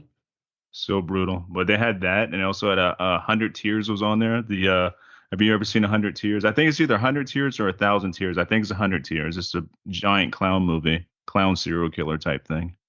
Oh, no. Mm-mm. Oh, okay. Well, that's rated NC-17, and Netflix had that up for a long time, and it's just a super, super like brutal, like fucking gore fest. There's no really rhyme or reason to it. It's just like pretty much this big clown with a giant cleaver, like a huge cleaver, half his body size, is killing a bunch of teenagers. Nice. Yeah, I yeah. thought it was weird That's too that Gaspar Noé's film Love was on Netflix because it starts with a real blowjob. You're just like, okay. yeah. They surprise you now and again with like some of the content they throw up there. Like, oh, this is pretty brutal. You Yeah, know? it's real. Like they're really doing Yeah. stuff. But okay, I yeah, didn't even know that. I haven't seen Love. I have not seen that one, and it's I thought I really, saw all of his stuff. So, it's really good. is it Yeah, still up there? I don't know. I don't. I'm like confused why it was ever on there. The thing I don't like about Netflix, they throw up so much shit at one time, and I've never heard of none of this stuff because they do a lot of foreign stuff, which I love foreign movies too, but they just have so much stuff they don't promote or nothing. Like I don't know shit about. I have to go do my own research. I'm like, what is this? Okay, why is their shit so disorganized? I saw the other day that they have actual codes. Like you can look up codes for types of films on Netflix and then put in this code list. So it's like Netflix dash codes. Hmm. This is back end shit. Like have your fucking developers or whatever put the codes in the app so that when I'm trying to look up a specific kind of film, I can find it. It's really hard to organize what you're trying to look for on Netflix. Like things can completely go off your radar. You didn't even know they were on there at all. Yeah, Never heard of it, yeah, never seen it. Someone tells you about it. And you're like, well, I didn't even know this was here. Like they didn't promote it, nothing. Like if you no, have codes, why do I have to go in there like some fucking secret menu and try to find it? That's so stupid. Work it it into your is. system. Pretty much all I use Netflix for is Seinfeld. That's pretty much it. Yeah. I'm like, because I just I don't. I get watched, tired of looking for shit. yeah, exactly. I still have it because I don't remember, there was something I wanted to watch. Every now and then, like a crime documentary, it's pretty good on there. But Yeah, they do have good crime documentaries and stuff. I just got kind of burnt out on them. I think the last one I watched was Dahmer. Was that on Netflix? yeah, so good. Okay. Was it Netflix? No, it was Yeah, Hulu. Wasn't it Hulu? I don't freaking know. I think it was one of the two. I think it was Netflix. Pretty sure it was Netflix, but I might be wrong. Uh, Um, I'm looking up. all right. I, I don't remember. Yeah, you're right. Netflix. The Yeah, Netflix, yeah, and that was fucking killer. But so good. after that, I'm like, what else? There's not really much to watch on here. Like, I'm gonna go back to Seinfeld. Yeah, and I'm disappointed that they're not gonna do another Mindhunter and something about it I being too know. expensive. But I'm like, stop fucking spending so much money on all this bullshit original content that's awful. Like there's Yeah, so much bad Netflix like original content. They're the just shitty ass throwing it out romantic there. comedies. Yeah, Yeah, just garbage. nonstop garbage. I'm Yep. like, okay, maybe do something good. I don't know. As of right now, Hulu's beating the shit out of them when it comes to like cool content and getting cool movies. Like I like Hulu a Yeah. lot better. I always find something good Yeah. on there to watch, and they're more like I guess they kind of curate it more and stuff too, like easier to find, and That's it's true. right there, right in front of on the main screen. They're like, oh, you might like this. I'm like, yeah, I will like this. Thank you, Oh, Amazon. totally. You know? Yeah, it Yeah, knows me really well by what I select. Yeah, it's much easier. Like you can go straight to movies and then organize by the type. It's yeah. so much easier. That's where I watch Frasier too. Oh yeah, I like Frasier as well. Yeah, I like throw that on or some King in the Hill. Take myself back to the '90s for a little bit. I like to go in the '90s when I get home from work after I'm done with my chores and shit that I have to do when I get home. You know, like working out and all that crap. Like Yeah, I'm going to the '90s, yo. It was a lot better back then for me. yeah. Oh, there's also a really good new Netflix or sorry, Hulu series called UFOs Investigating the Unknown. It's actually really good. Like I UFO may have shit. watched that already, but I'm not sure. I have to look it up. There's so many UFO Yeah. shows on Hulu that I like, so if not, hopefully I It's haven't seen it. newer, yeah, but I know what you mean. Okay, cool. I put it on my list. All right, so now we're on to another fun category, best creature. Creature. All right, this one, I had to think about it, and like kind of look through a list of 2022 films, and I was like, ooh, I know exactly what it is. So the creature's name is Ollie from the movie Hatching. Did you see Hatching? Oh, I forgot about that. Yeah, Hatching was Yeah, fucking great. Yeah, that's a it great was a, creature. Yeah. a Finnish film. Yeah. Mm-hmm. It was so like bizarre. So it's like a skeletal creature that resembles a baby bird. Mm-hmm. Yeah, and again, it's like animatronic and puppetry, so I love that. And I was reading that the designer of the creature, he'd worked on some films that are like huge, like Rise of Skywalker and Prometheus.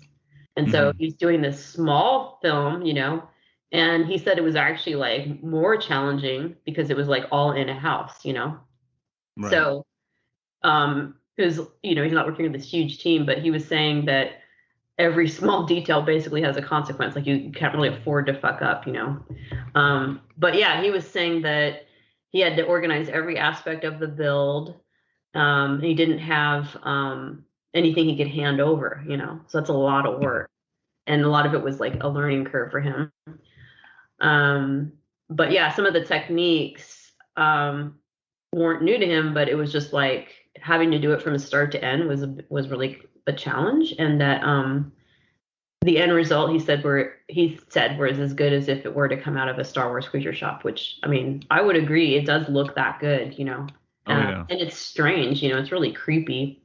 One thing he said that was funny was like if you've seen the film, the creature, it looks really like wet all the time and like just like gooey, like glop Uh-huh. all over it.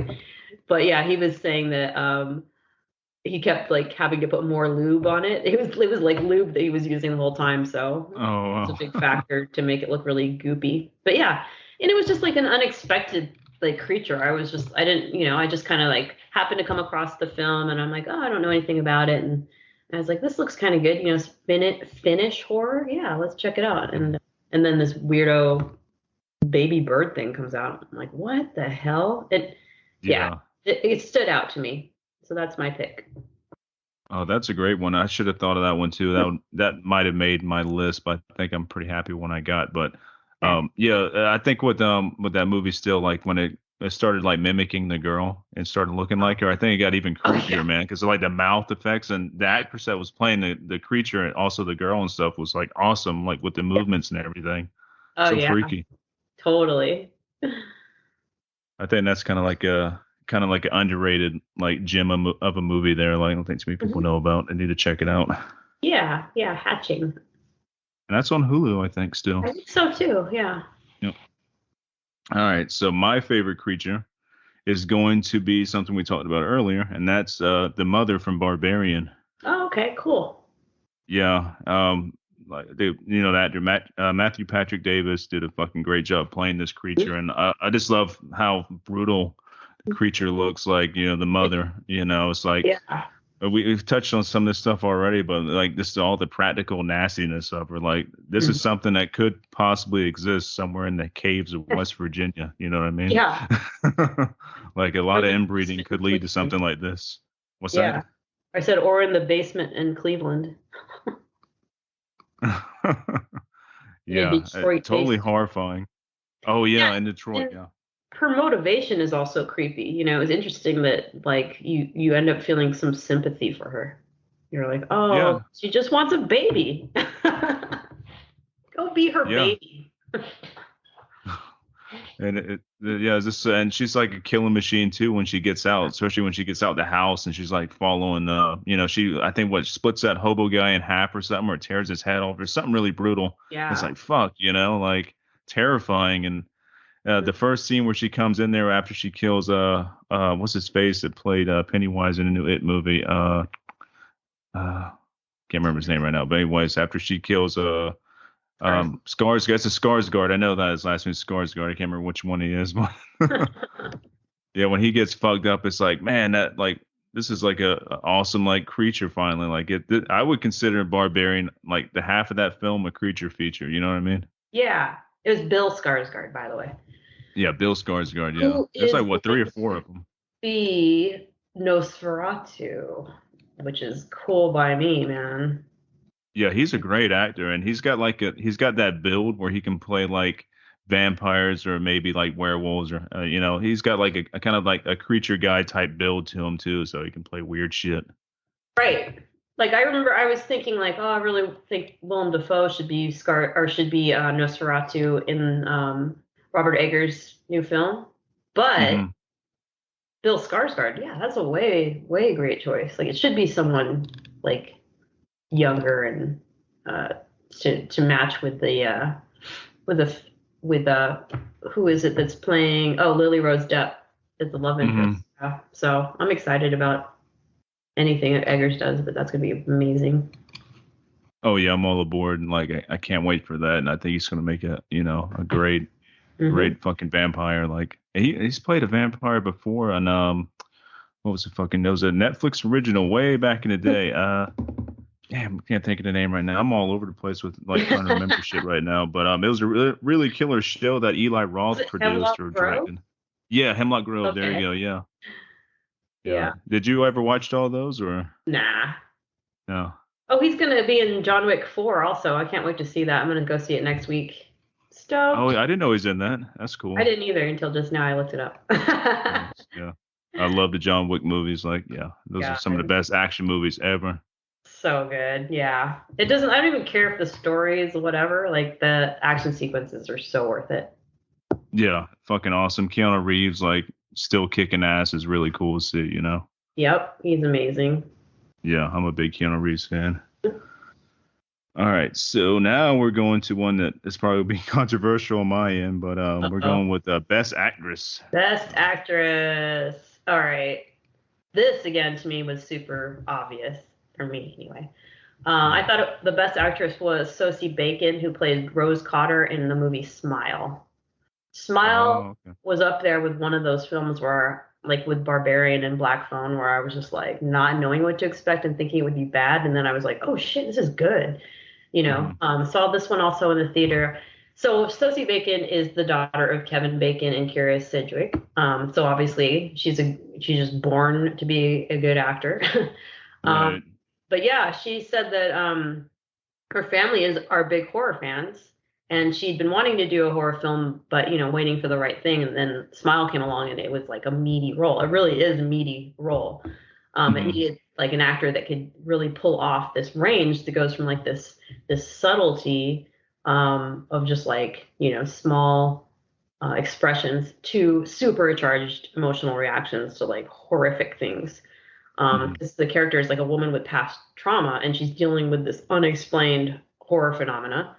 But yeah, I saw an interview with her. She's saying that this film was the most draining and super exhausting emotionally film that she's done, and I think she just nailed it.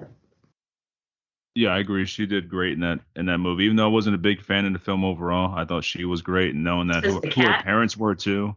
What's that? Is it because of the cat? That was one of the things. Yeah, it Yeah, just I don't know. It was just the way had to it look away. looked.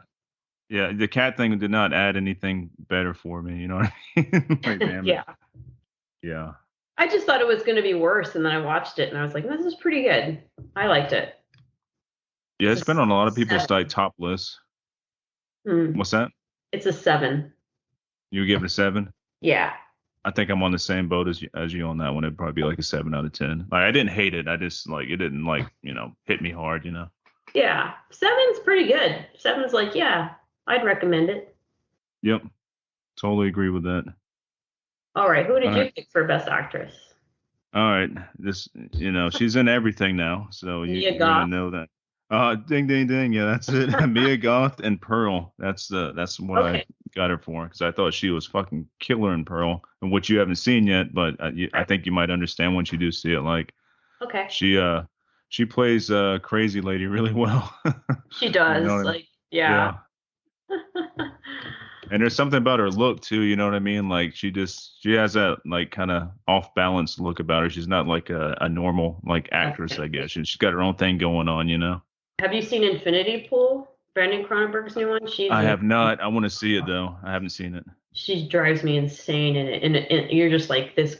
She's crazy. Yeah, it's pretty cool film. It's fun. Yeah, I've heard good Another things. I Scar. definitely want to see that. Hmm. What's that? Another Skarsgård. Another one? Okay, what Skarsgård's in this one? Alexander. Okay. So many Skarsgårds. I think that the dad's an actor. It's like the two sons, and I think there's another one out there too. Like the whole family. But yeah, Mia Goth's cool. I hopefully she doesn't get like overexposed out there, like being into too much shit. And it seems like she kind of is right now. Like everybody's putting Yeah, her in their movie. I'm like, that's kind of like a little bit oversaturated, but I agree. Like, I really liked her when I first saw her in Nymphomania 2, I think it was. hmm Is that what it was? I'm not sure. I haven't seen. I didn't get to see those movies. That's Lars, what's his name? Lars von Trier. Yeah, Von Trier. Yeah. Yeah, those are yeah, Nymphomaniac 2, Volume 2. Like because she's such an interesting looking girl, person, woman. She hmm has she has all three of those qualities. Sometimes she looks sophisticated, sometimes she looks like a child, and other times Right. she looks androgynous. So yeah, she has a lot of qualities to her. She's obviously very talented and has a wide range. But yeah, I just feel like, like I would like to see her do something where she's not crazy and naked. That's all. Like Yeah, that's my I check. agree. Yeah. Let's see what else she can Seen do. it. Let's see her. Yeah. She can do a lot more. I'm positive. She can play crazy very well. Let's see what else she can do. Yeah, with clothes on. That's all. Yeah, yeah. Well, I think her clothes are mostly on in Pearl. I don't. If there's a nude scene, I'm not really recalling. I'm sure there is. I know there is, but it's not. It's not like gratuitous or anything like that. So maybe I had Yeah, to change not your that there's mind on anything it. wrong with that. I've seen it. I get it. All Yeah. right. All right. Now we're on to best Best actor. actor. Ooh. Okay, we've already mentioned this person earlier. I chose David Howard Thornton from Terrifier 2. Nice. That's a good choice. And as you were saying earlier, you interviewed him before and, saying he's a nice guy. And I've never talked to him or met him, but he seems like the total opposite of Art. So that is pretty amazing that, like, obviously that's what actors do, right? But, hmm it's very, like, I find it so, like, it's just such a skill I admire. I find it very admirable when someone does this character that's 100% opposite of who they are. But just the fact that he doesn't have to say a single word to pull off this menacing presence. And it's not about the costume and makeup, it's more about like what he's doing underneath it. But yeah, I was watching this interview where he talked about his appreciation of silent film actors and comedians and how he used that skill in the performance. And it seems really difficult, so I think that is pretty awesome. So yeah, that's why I chose him and the Yeah, other it's a great. reasons for, yeah. Yeah, great choice. I said, yeah, doing all that, showing all that emotion with Mhm. no like dialogue. That's pretty fucking cool, and that's a great skill to have that a lot of people don't have. So, Yeah, exactly. and also, like I said, the nicest fucking person ever to play a role like that. And you would never know, like, and I'm friends with him on Facebook and stuff too. Like, and all his posts are like super nice. He's very like, active in the horror community and stuff. He's really good with the fans and everything. And it's like you're playing that role. Well, that's one hell of a fucking 180, you know? Right. Yeah. That's true acting. Yeah, yeah, total badass. All Who did you right, so what's that? who did you pick? All right, my best actor. I don't think you like this movie. I think I saw you saying in the post you didn't like it, so this one might be controversial to you. But you might enjoy the actor here because he's pretty awesome in everything he plays in. But it's Kid Rock? Rory Kinnear. Oh. Rory Kinnear from Men. Oh man. Okay. I He was good in it though. That makes sense. Yeah, He was good. Yeah. God, he had to play so many fucking roles. So you know Yeah. what I mean? Even like a deranged little kid thing, which was kind of Yeah. terrifying. Like, what the fuck was that? You know? Megan looks way better than that shit. So yeah. Yeah, oh, yeah. When it comes to special effects, yeah. I Yeah. think that it was so bad with like the kid, like where the effects were like it made it that much more like creepy, I guess, 'cause it's so like it doesn't make any sense. It's so odd and out of It place. took me out. Like I was like, what? That looks so dumb. But yeah. As far as like the acting, yeah, I can see that totally. No issues with that. The film itself, that's another story.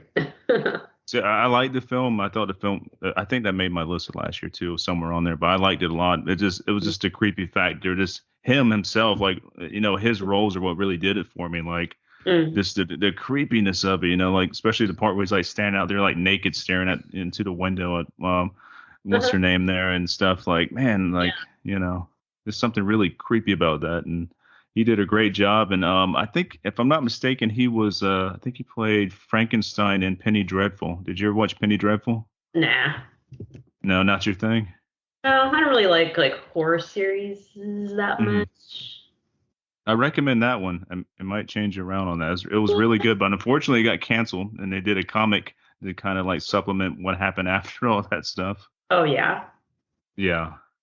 Jessie Buckley was really good in Men too. The woman in Men. She's great. I mean, I Oh, like her in everything, really.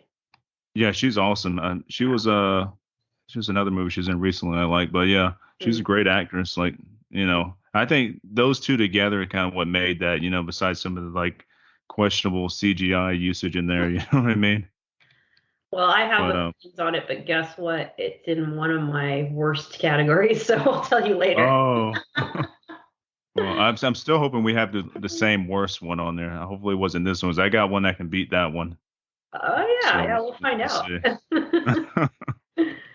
All right, so now we're up to best screenplay. Well, best screenplay. All right, now I'm getting into again another film I mentioned. So I'm gonna say the best screenplay was Megan, written Okay. by Akilah Cooper, not James Wan. Yeah, it was story by James Wan and Akilah Cooper, but she wrote the screenplay.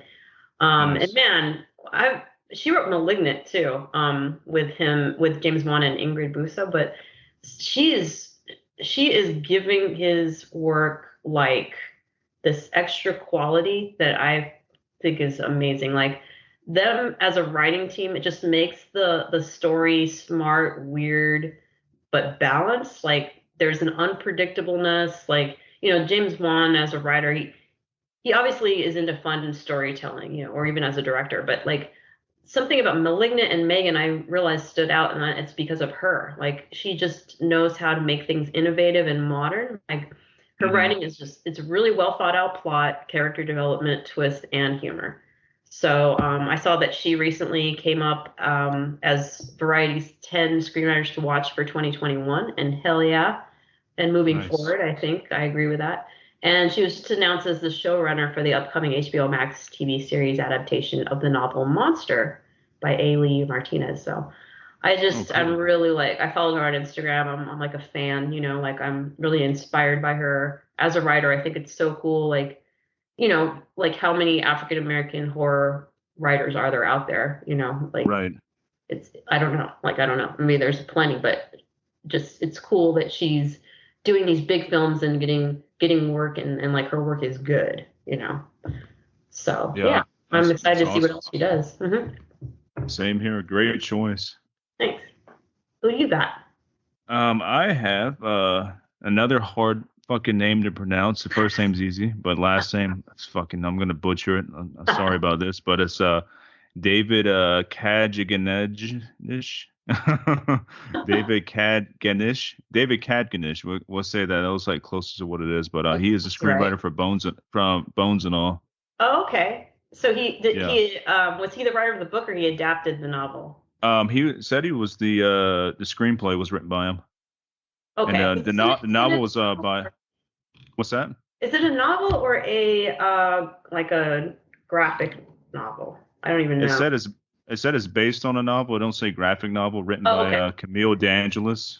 So, Oh, okay. Cool. and he did the screenplay for it. He's also done the screenplay for a really awesome show called The Terror that was on AMC Mm, okay. that I really dug. He's done the screenplay for the new Suspiria movie. Oh, nice. Yeah. The Invasion, Blood Creek, which I thought was a pretty underrated early 2000s movie. But yeah, I just thought it was super well written and stuff. I liked everything about this movie. I think to me, Yeah. I think this is kind of like a 9.5 to a 10. Is that good? Yeah. It not a lot of people talked about it, but yeah, it was really well done. But yeah, I mean, it's such a special skill too to adapt something into a screenplay, a book into a screenplay. So yeah, I that's a good choice. Yeah, and I definitely want to check out the novel too. That's gonna be on my list. But I have like a list of like fucking 10 books I need to get through right now, and I'm still on the first one out of these 10. I'm reading the second book of A Diary of a Werewolf Hunter, which is fucking awesome, by the way. I highly recommend that one. Okay. Yeah, it would make a hell of a movie, but I'm pretty sure somebody who would do the movie probably fuck it up, unfortunately, because it's read like a fucking like 80s or early 90s action flick with werewolves and stuff in there. Like it's real gritty and stuff and like over the top, like with really awesome werewolves and stuff. But so I recommend that when it comes to like novels. So and I also want to read Bones and All. If that's the name of the novel, I have to look that up. It might be something different, but. I feel like that someone would probably make it like a young adult thing, and you'd be like, oh, Oh, yeah. They're making it like Twilight or some shit. I don't know, like just kind of like Teen Wolf era, like the CW kind of stuff. Oh, yeah. I'm a Actually, little there's a bit show. worried. What's What? that? Oh, Oh, I'm a go little ahead. bit worried that Renfield is going to be very young adult because the trailer looks dumb as fuck. I'm just like, Yeah. I was so Yeah. excited about it for so long, and then like every time I see the trailer, I'm just like, okay, I'm not stoked. It just looks very young adult and like Umbrella Society type of. Not that that's bad. It just like I said, it just feels very Harry Potterish. Just like I'm not. I don't. Yeah. Doesn't appeal to me. That's not my type of thing. Yeah, I don't like. Someone said to me like, they're like, have you seen this teaser yet for this? And they're like, I feel like Nicolas Cage is just being really like directed to be underperforming. And I'm like, yeah, hmm it does feel that way. Like that shouldn't be the case. If you have Nicolas No. Cage playing Dracula, you should just let him go nuts. Yeah. Let him be Nicolas Cage. Like fucking unleash Nicolas Cage. Don't fucking, you know what I mean? Don't put no Yeah. chains on him and like bind him to, being a fucking whatever. Yeah, I would just feel like you're Dracula, do whatever the fuck you want. Yeah. Fucking, what was that vampire movie he was in? Was it Once Bitten? Was that the Oh Nicolas yeah, Cage yeah. one? Yeah. Let him go back to being that kind of like possible vampire, possible not vampire type craziness like that film. You know what I mean? Right. Yeah. All Um, right. yeah. All right. Vampire's Kiss, that's the name of the film. What's that? Vampire's Kiss. That's it. Yeah. Once Bitten is the fucking Jim Carrey one. that one's that one is good. I think that's Love at First Yeah. Sight, isn't it? No, no, no, no. You're right. No, I love vampire comedies so much. Yeah. Same here. I thought that's a great movie. Yeah, you're right. It's Once Bitten. So good. I feel like Yeah. watching that now. That's a good one. I'm sure you can find that probably in like Tubi or something, because they have all the good old early 90s, 80s stuff. So, I love Vampire in Brooklyn. I love any vampire comedies. yes, Vampire in Brooklyn's super underrated, I think, man, because people, oh, it's a comedy, but it's a comedy, but it's fucking dark, It's a dark Yeah, comedy. it's Pretty it is brutal. funny though. I love the Cuddy Yeah. Mason character. Oh my god, it's so funny. Angela Bassett's in it. It's Mm-hmm. great. It's great. It's got a great lineup of killer actors and stuff, and the effects Yeah. are good. Like I think didn't Wes Craven do that one? I think so. Yeah. Yeah, he did. Yeah, Yep. He was the yeah, director. yeah. And That's Eddie Murphy cool. as a Yep. vampire is pretty fucking good. He was good. Yeah. Yeah, He was convincing. He did yeah, that he like, was. elegant style of vampire, which I love. Yeah, elegant but also brutal. For Hmm. he had like he kind of nailed the fucking Fright Night kind of vampire feel. I thought, Yeah, yeah. They did it. that's my favorite type of vampire. There, like Hmm. also can lure you in, but it's like super fucking brutal. Can be brutal. Right. And I really like this brings me to the next category too, but I really want to see more like mostly or all black cast horror films. Like there isn't enough. And Right. I just really like to see like that culture infused and like that point of view. It's so interesting. It makes it more like fun, in a lot of ways to see a different way of telling a horror story. Yeah, I'm Yeah. totally behind that. Hmm. All right, so our last major category here before we get to some of the weirder stuff is best picture. All right. Definitely Nope for me is the best Nice. picture. And I gotta say, like, this is maybe a controversial opinion, but I was not a fan of Get Out and definitely not a fan of Us. I Oh, thought okay. Get Out, he could have gone harder. And if I ever had a chance to talk to him, I would ask, like, did they tone down your script? Because I felt like for that subject matter, he should have gone Hmm. way harder. But I could see, like, all the people that you have to filter your writing through at some point were like, tone this down, tone this down, tone this down. Like, as a white person, I feel whatever. It's like, it shouldn't have been about that. And I also think it got kind of in the weeds. Like, some of the storyline went, like, in different directions that didn't really make sense. And Right. Us was even worse. Like Us, I was just like, what the fuck? Like what is this shit? It drove Mm. me insane. I was just like, is this the second draft? And you just shot it, like this makes no sense. So, but Jordan Peele, there's no way he's not going to make a good movie eventually, right? And this was it. Yeah. It was like, now this is it. This is what he excels at. This is his balance of off the wall humor and then having an African American story and characters in horror, or the leads are different. There's cool, like, there's different aspects to it. There's good soundtrack. We need more of this, and just like his understanding of how to unfold a story as a storyteller, and what he understands as a director and a writer, and the alien being so unique, like, this is his sweet spot. Like, I was just like, dude, third film knocked it out of the park. Like, this is what I wanted to see from him, from the start. Hmm. But I just can't say enough good things about Nope. It's just like perfection. But like one of my favorite scenes, and we already talked about the DP stuff, but so I'm not going to get into that. But where they have that like slowed down version of I wear my sunglasses at night coming out of the truck, Hmm. and he's just like creeping around behind the truck. The mood, the lighting, the pacing, the sound, perfection. Like everything Yeah. about that scene just gives me the chills. I almost chose actually Daniel Kaluuya as my top actor, but it's just so obvious. He's just so good in everything. He's a great actor. So Right. I didn't choose him. Plus, I had Nope up here already twice. But I love the little inside jokes with the DP character, with like the Scorpion King jacket and like the TMZ biker, the homage Uh-huh. to Fry's Electronics, like all that was super fun and smart. And like if you make films, you work in films, it made you like get these inside stuff, these inside jokes. It was really funny. Um, but yeah, it was so like refreshing and awesome and great and a great experience in the theater. I went and saw it twice. Nice. That's No, it. that's a great choice. Yeah, that's right. And that would be my runner-up to my favorite picture category, whatever. That would definitely be my runner-up. It was a really hard choice between these two films, actually, because, like I said, Nope was so good, and like it's so different.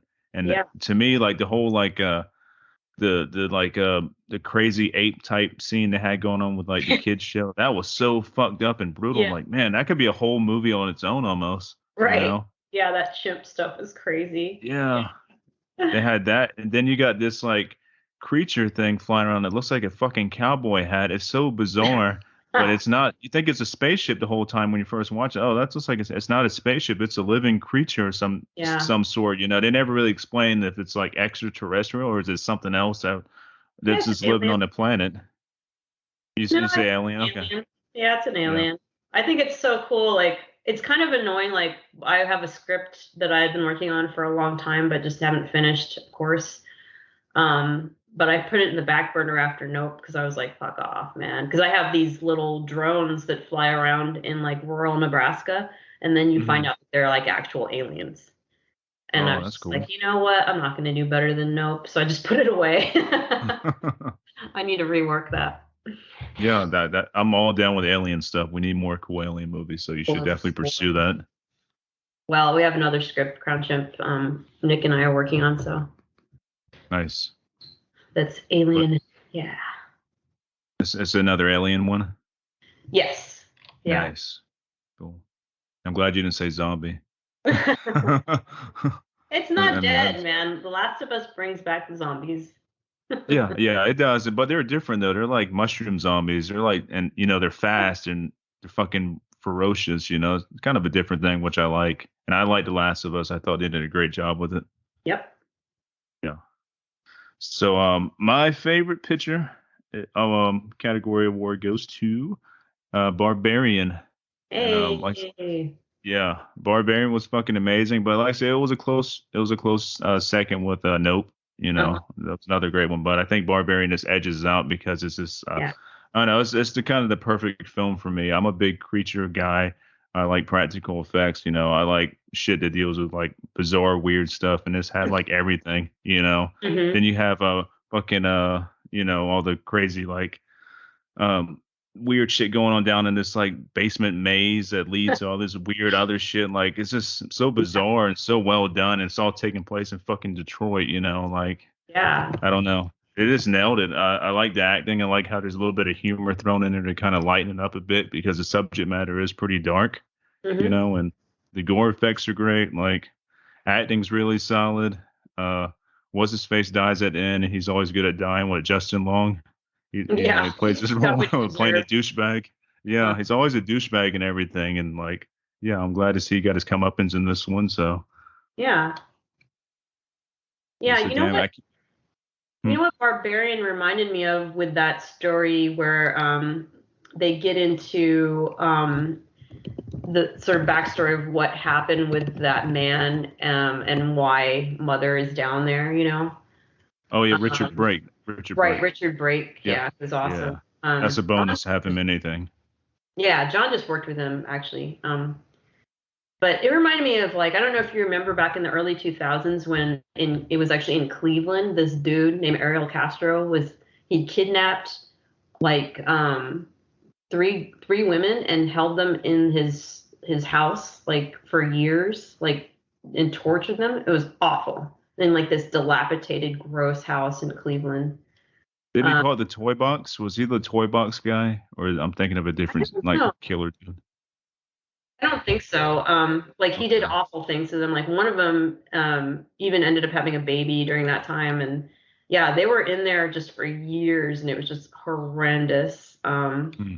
But yeah, I started trying to read one of the women wrote a book about it, and I couldn't even finish it because it was just so awful.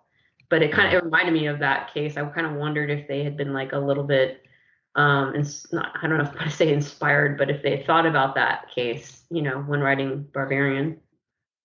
Yeah, I'm sure they So probably did. I mean, that's ugh, very similar. yeah, just awful. I think they kind of took a little bit from that and also took a bit from the band X-Files episode with the inbred family, if you Uh, remember that. You no, remember that one?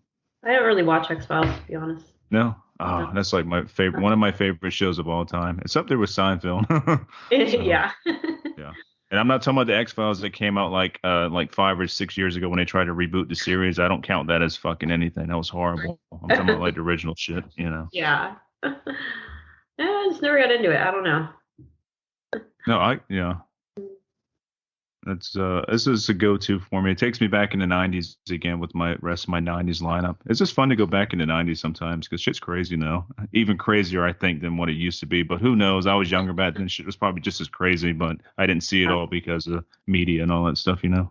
Mm-hmm. So, all right, now we're getting into the fun one here. I guess, yeah. Let's start with this one. Let's go with worst picture. We're gonna Okay, start you with want to that start one first. first?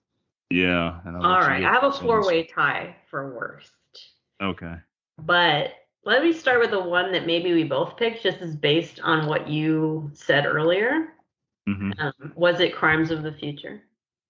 No, I like that Oh, movie. God, No, why? no, I like that one. No, it's not that one. No. Obviously, I'm a Yeah, big Cronenberg fan. Okay, who isn't? If you're in, yeah, this was bullshit. Like he just don't write anything else. Don't write things anymore. Direct them. Don't write them. And like the like it didn't make any fucking sense. And then yeah. he keeps making up these kinks that nobody has. Nobody has this kink. Stop. Nobody's gonna have this kink. And then to have like this like foam latex looking shit, it looked like it was gonna fall apart in the rain. Like nothing was good about the effects of those like chairs that you sit in that Oh would yeah. no, none of it was good to me in any sense. And I went and saw this Hmm. at the loft, and I was looking forward to it so hardcore. Big fan of Vigo. You know, I don't mind Hmm. Kristen Stewart at all. And No. then I was just sitting there, just like, good God, what the fuck am I watching? No, it didn't work for me. No, he needs to stop. Stop writing. Direct all you want. No more writing. Yeah, it's definitely his weakest movie in my opinion. I liked it, but it's 100%. like a 7.5 kind of like, you know what I Ew, mean? It's that's not really like, high.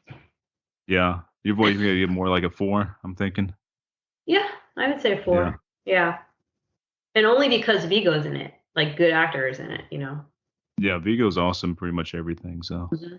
But yeah, it was just too like just stop trying so hard to be weird, you know? That's my thing. Like, don't try to be weird. You already are. Just like David Yeah, Lynch yeah, has a sweet spot. You don't have to try to be fucking weird. You already are. Herzog doesn't yeah, try to be weird. He just right. is. He doesn't have to try so hard, you know? Yeah, exactly. All right. So So what were what do your you got? runner-ups? Oh, what are ups? Oh Yeah, I gotta hear God. those. I want to see if Again, we got the same one at least on here. I don't know if we do. Again in the theater. So disappointed. Watcher, starring Micah Monroe, who I like a lot. Oh yeah, it was all So right. fucking slow, boring. Yeah. Nothing happens, and then the pace is excruciating. Hmm. So I love the premise. I like that it's, I like the setting and I like the actors a lot. But nothing happened. It was just like, I don't fucking care about this guy or this movie or what's happening, and no one's acting a normal way. No one is acting like close the blinds, okay? Right. Close the blinds. That's the end of the whole story, like ridiculous. So was not a fan of the movie. My next one is Men. Oh So yeah. here's I why. know you didn't like Ben. Here's why. Alex Garland and anybody else who doesn't have a vagina, don't try to understand women and what they go through, okay? Just stay in your lane Right. because you're never going to fucking know. And that wasn't it. So, no, that didn't do shit for me. I don't even know if that's what he was trying to say, but it was Hmm. ineffective. Um, Bullshit. Also, don't try to be so weird. You're Right. fine. Everything that guy does is beautiful. This one was bullshit. Like I love devs and like what else? I mean, I know that he's done I wasn't a big fan of Ex Machina actually, but Devs was amazing. Annihilation, Yeah, Devs was good. amazing. Sunshine, Yep. like everything else. And then for me this was just like just don't try to understand something you have no idea about at all, Right. you know. And I shouldn't even say in 2023, I won't even say if you don't have a vagina. If you don't understand women, whether you're a man or a woman or identify in any way, just don't even fucking try. That's what I Right. felt. I can feel that. Or have a woman write the script. Say, this is what I think you feel. Am I right or Yeah, am yeah. I like, Right. Yeah. Anyways, that's where I'm coming from. And then you liked this movie. Do you hear this? Uh oh. It's my Uh oh. fist. Uh Okay. oh. Fuck. Skinamarink, dude. Oh Fuck no, that yeah, I movie. knew. Oh man, So that's angry. another divided movie. I'm telling you, like you either love it or you fucking hate it with a Who fucking passion. loves it though? Why would I you like it. like I it? don't love it, but I like it a lot. There's nobody that loves that movie. If they do, they're comatose. No, Oh, here's the thing, okay? And like I know that other people feel this way as well. Like I like good God. You finish a movie, you put it out there, you get it in the theaters, you got it on Shutter. That is amazing. Like total kudos to that the writer of the film and everybody involved. Like I know for a fact that is near impossible to do. So like nothing against this writer director, right? At all. mhm. I Right, just want to put that out there right now. Anything that I dislike, like I still realize like I'm being lame in a way because it's like I'm criticizing something I know is super fucking hard to do. Okay. But as an right. audience member, if I just put that aside and say as an audience member, it made me angry. As a filmmaker, like I was like, wow, good for you. I don't know how you did that, but it shows me you can crowdfund, get 15K put together, finish a film, put it out there, and because it's horror, people will go see it. That's very inspiring, just like Terrifier 2. Right. Very inspiring to see this movie make money. But as an audience member, as a person who wants a story and who writes, like it didn't go anywhere. I never say I'd rather see a short film version of this, but in this case, yes, short film extended out is what it felt like. I just didn't like that I didn't feel fulfilled. There's no plot, there's no answers, and you're just showing me the same thing over and over. It's like watching an art house film, um, but with nothing. Like it was like art house film meets a coma. Someone described it as what if you like watching paint dry, you'll love this film. But it's just like you get frustrated seeing like this corner angle of rooms over and over and over again. So Mhm. this is just my point of view. I don't know if I didn't have patience for it. Again, I saw it in the theater. I want a theater experience when I'm there. If I had seen it at home, middle of the night, maybe it would have been different for me. So See, that's what I did. I saw it in I guess the right it environment. I watched it at home on Shutter. You know, it was dark and stuff, alone watching it and stuff. And shouldn't be the right it environment was for a movie. It what's should that? be. It should be the right environment for a movie. Should be in the theater first and foremost to test it. Oh yeah, But with agreed. Skinamarink, yeah, maybe at home the first time would have been better. Yeah, and it was too long. That is one of my negatives of it. It was too long. I wish it was like 30 or 40 minutes shorter. You know what I mean? It went on a little Sure. bit long.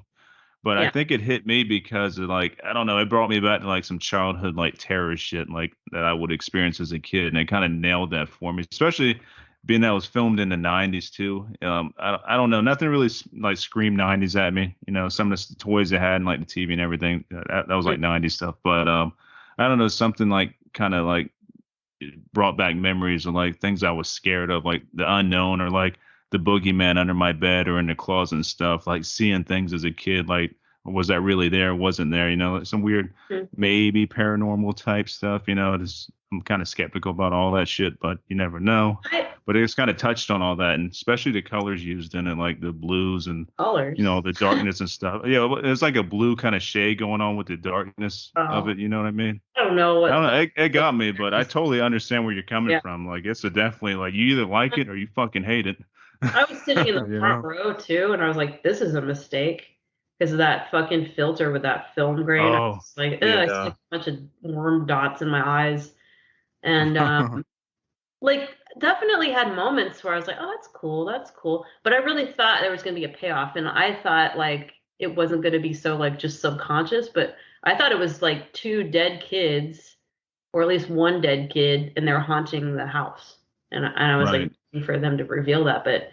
And I don't really care for like the old cartoon shit anymore. I'm like, I've seen this enough. Is it just because you can get the rights to it? I don't know. Yeah. Just kind of Yeah. tired of that. It's played out, the Yeah. old I cartoon told shit. yeah, the whole card, yeah. I don't even Yeah. watch none of the old cartoons. The oldest cartoons I go back and watch is like maybe like X-Men or Gargoyles or something like from the early 2000s or remember Gargoyles? Yeah. Yeah. Yeah. It was great. It's like one of Disney's best cartoons. I thought anyways. I don't know. Uh-huh. Yeah. It's your Saturday morning cartoons. Yeah, those are the best. Oh. The kids don't even get that nowadays. They get infomercials and judge shows. I don't even know like what's on regular TV, but they can watch cartoons anytime they want on anything, you know. Yeah, There's unless no they're special time anymore that it's the only time you get to get up and watch the cartoons. Yeah, you're right. And that was something special too. Like you said, like you only have this day to watch your cartoon, especially if you're me and I didn't have cable as a kid, so I had fucking antennas. That was the day I watched cartoons Saturday morning. You better fucking get up early to watch them all. Yeah, isn't that funny? Like Monday through Friday and also Sunday, like it would just be dragging ass to get up and do anything. I was like, fuck Hmm. school. I don't want to get up. There's no way I'm getting up. Saturday morning, like 5 a.m., I jet down into the basement where the TV was. Yeah. Turn that shit on. I was so stoked and just watch everything like for years until I was probably like 10, you know? But like it Hmm. was like one of my favorite things to do. And I think my favorite was Muppet Babies. Oh Yeah. yeah, I used to love the Muppet Babies. I'm pretty sure I had a few of their like toys and shit Oh yeah. back when I was really young. Yeah. Yeah. Yeah, there was Used to also like one, I think it was just Dungeons and Dragons or something, but it had like a little weird dude and like a unicorn. I loved that one. Does that sound uh, familiar? it sounds familiar, but I don't remember the name of it. Yeah. Like these kids went on like a roller coaster in the beginning, and then yeah, it was done. I think it was Dungeons and Dragons. Yep. And then they found themselves in this other world. But yeah, it was like a group of like these teenagers and this little like dude who was like bald on top and had long Uh-huh. white hair, and then there was a little baby unicorn that followed them around. Dungeons Okay, and Dragons. I remember that, but not like vividly. You know what I mean? I'm sure I watched it though. Oh yeah, it was so Yeah. good. Conan the Barbarian, the cartoon was one of my favorites. They used Oh, to come on before I would go to school in the morning time. oh really? Yeah, you remember that one? No. Yeah, it was good. It was good back then. I'm sure if I went to try to find it now, it's probably horrible. But I just remember like, oh man, Conan the Barbarian, the cartoon. Fuck yeah. I also liked the Mr. T cartoon. For some reason, Oh it's yeah, yeah, like a gang of gymnasts. fucking Mr. T. Yeah, That song and everything, yeah. good times. Oh, All we got right. one more category. Yeah, my worst picture. And I thought this would have made you. Oh Maybe wait, you haven't seen this one. we have worst and then weirdest. But okay, what is your worst?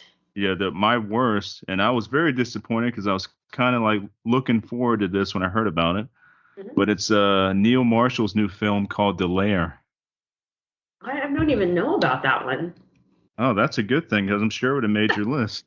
Yeah, it's There's called The no Lair, Marshall. Ah, and it's Neil. I give this a 3 out of 10. And I usually don't do that, but I was pretty much mad after like trying to watch. I didn't finish this. I couldn't finish it.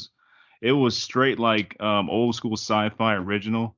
oh Horrible, God, horrible. really? What Yeah, the and hell? that the acting was bad. I think Shutter picked this up. Yeah, I'm pretty sure Shutter had this as like one of their exclusives. Like, oh, cool, Neil Marshall, Shutter exclusive. This should be pretty good. I Yeah. mean, the acting is fucking horrible in it. Mhm. I don't even know these actors. Never heard of none of them before. Special effects are garbage. Like the main alien type thing looks like fucking a knockoff like Wish Venom. Oh, really? Ooh, that's Yeah, bad. it's really bad. And I wanted to try it. I Aw, was like, it's got to get better. It don't get better. actually, Yeah. well, I think we maybe just need to give up on him because he's no Yeah, longer in the days of the Descent and Dog Soldiers, right? There's something else going on, and it's too bad. Maybe it's just like he's not getting enough funding. that's I what don't this looked know. like. It looked like the budget was super low because the creature Terrible. was mostly practical, but like his tongue was CGI, if I'm not mistaken, or if it wasn't CGI, just really bad practical shit. It was just horrible, very That's generic looking. Like what the fuck? yeah. Yeah, that Um, really disappointed me. yeah, I could see that. That sounds bad. I'm definitely not gonna watch it. Okay, yeah, I advise you not to. I mean, Yeah, nothing against Neil Marshall. Like Dog Soldier of is one of the course. best werewolf movies ever fucking made, but Oh yeah. and The Descent's one of the best movies in general ever made, I think. And I just think his time's kind of might be gone, or it could be a funding thing. But this It was seems, definitely yeah, that sounds like a funding thing, you know. Yeah, I'm looking at the Rotten Tomatoes score is 33%. Ouch. yeah, Not it's, good. it's bad. No, That's too bad. so yeah. All right, so our next category is going to be weirdest picture. So Weirdest. this I is a have fun one. two. To, you got two? Okay. One is weirder than the other. So the runner-up for weirdest for me was Studio 666. I haven't seen that. It's weird because like it's a Foo Fighters horror film with John Carpenter. Right. So that's just weird to me. Like Mm-hmm. there's a lot of inside jokes if you're a Foo Fighters fan that you would get, but I'm not a Foo Fighters fan, but I don't know enough about them to understand what these jokes were. So a lot of Mm-hmm. times shit is just going over your head while they're making jokes amongst one another. So that was kind of weird. It just felt kind of like, Foo Fighters, they're like horror film fans and was like, let's just fucking make a movie, and they did. And it's not bad. It's just like it's weird that it ever happened. That's why. Right. But I enjoyed some of it. Some of it was really funny, and like if you've played music or if you've ever been in a band, there's some stuff in there that I thought was really funny, you know. Mm-hmm. And I like that they did it. That was great. And that John Carpenter's involved, and he even has a cameo in there. But yeah, it is just weird because like when have you ever seen just like a band make a horror film? It's just like it's not a common thing. Right. So that's why I put it as weird. But the weirdest of 2022 for me was Resurrection. Uh, So, my favorite actor is in the film, who's Tim Roth. So mm-hmm. of course I'm gonna watch anything that he does, and he's been putting out some like really great film. He's been starring in some really great films like lately. Right. Like I'm trying to think like what just came out. There's been two like really awesome films that he just was in, and then Resurrection's been around the same time as these two other films. Um, and I was like, oh, this is probably going to be just as good as these other films. But I don't know if have you seen Resurrection? I did. I thought it's definitely on the weird side. That's for Uh, sure. Yeah. I liked it though. It was great. I thought, but it was weird. Well, I mean, okay, so I'm thinking of the movie Sundown, which is fucking amazing, came out in 2021, and then Bergman Island, also 2021. I think that's on Hulu. Mm-hmm. But the premise of Resurrection just is, I don't think is it's stupid. And Right. Rebecca Hall is really good too. I like her a lot. Like I think she's undercast. I'd like to see her in more things. Mm-hmm. Um, but like, why is he pregnant, dude? That's so dumb. That Oh was yeah, yeah, dumb as fuck. yeah. I just like as soon as it went there, I was just like, this is so ridiculous. I can't even handle it. Like her being haunted by this stalker dude who's gaslighting her. That was interesting. She has this really long speech about it, Mm-hmm. boring, and then from there on out, it just was like, no, no, no. Like, who would cast Tim Roth and then be like, I'm gonna make you look pregnant? I mean, I'd like to get him pregnant, but not like that. So it just made it made no sense. It was dumb. It made me feel uncomfortable in a bad way, as in this is stupid. But again, two different sides of me. One side says, who are you to criticize? The other side of me says, I write scripts, and if I fucking wrote this, I wouldn't understand how I could possibly sell it. Right. But it happened, and so part of that makes me mad that it was ever made and with good actors. So, And but wasn't a it baby falls still into the, alive supposedly? Wasn't a baby alive in the stomach supposedly? it doesn't even matter. Like, It's I don't even know. very bizarre. It Very was, and then bizarre. she killed him and then got the baby out. Fucking stupid. Yeah. Yeah. What a waste, of a great actor. Stop. Just don't leave him alone if you have a script like this. So yeah, Right. but it wasn't the worst because it's got like a lot of it is pretty good. Yeah. And It's not a bad movie at all. yeah. Mm. Well, I don't know. Not I would great say though. it It's is a not bad great. movie, but I say seven to 7.5 for me. 7. Yeah, it's too high. That is way high. Oh, damn. I'd say 5 because the story is so bad, but the actors are good. Okay. See that. But it's still in the weirdest and not the worst. Yeah. So what do you have as weirdest? Well, I only have really one that stood out for like weirdness for me, and it's a Netflix film at all things, and it's a Polish film called Hellhole. Hellhole. Yeah, have you seen that? It's the Polish Hellhole. There's like 3 or 4 different Hellhole movies if you look it up, but it's the Polish one. Oh, okay.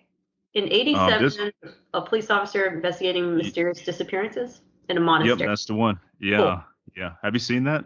No, I'm looking at it and I like that premise. I gave it an 8 out of 10. I thought it was solid, and it's got some really weird creature stuff towards the end, but it deals with like cannibal monks who are trying to fucking like Cool.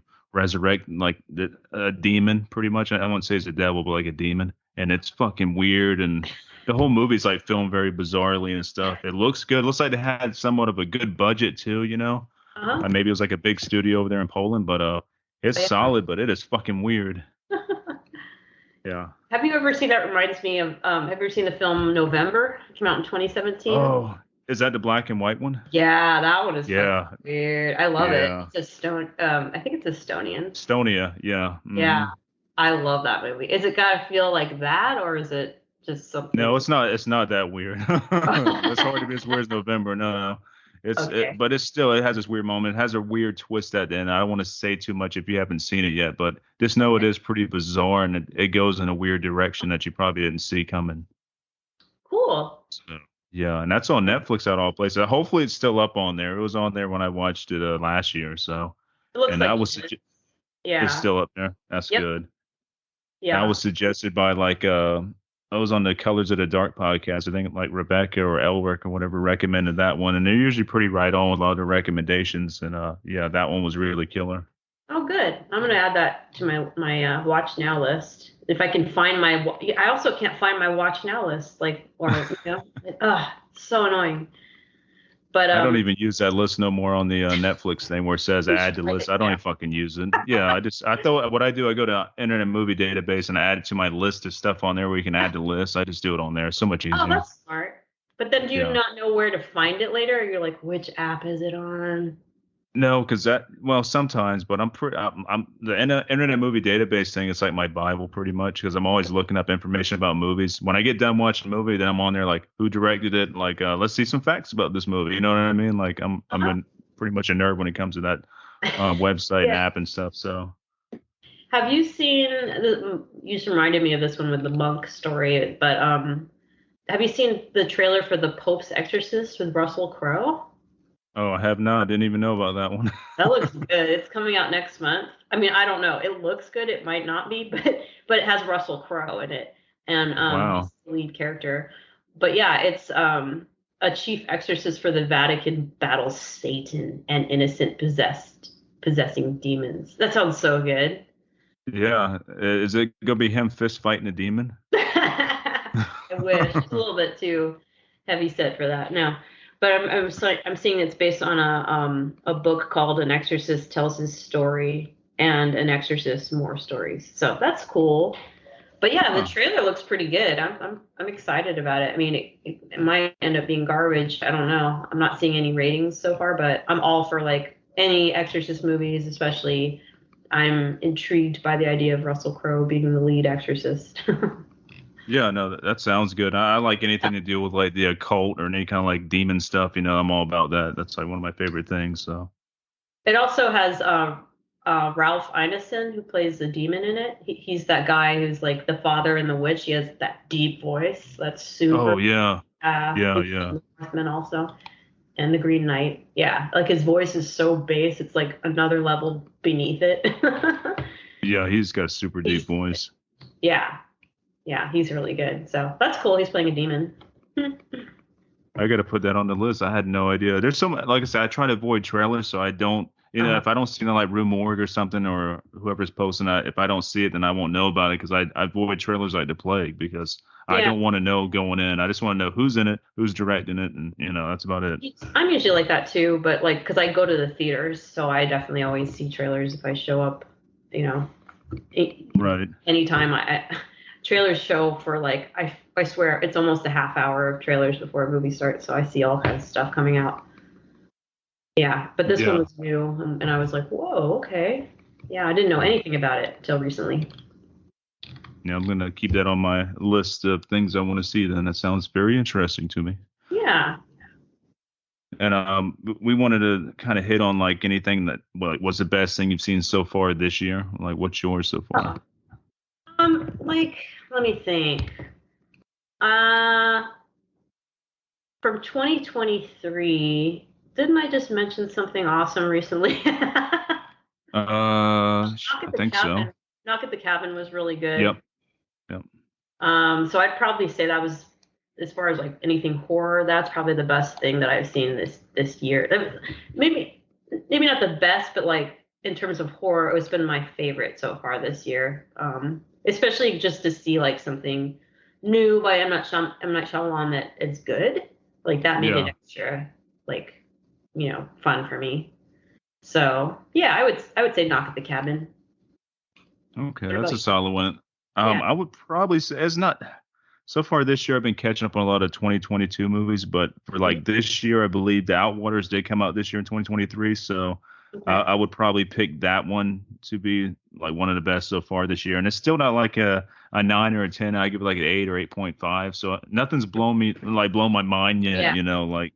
So I'm kind of still Yeah. waiting on that. Spoonful of Sugar was kind of good on Shudder. I enjoyed Oh, that really? one. It was what's I that? just I said, "Oh, really?" I just saw that poster like come up in my Instagram feed, and I was like, "I hate that title."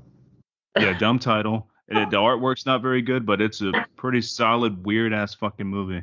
Okay, And maybe it's check that out.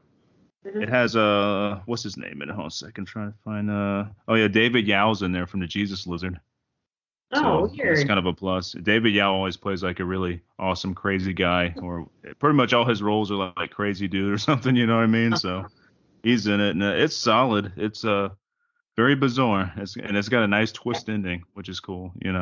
Okay, maybe I'll check that out. Yeah, I'm just looking at some of the stuff coming up.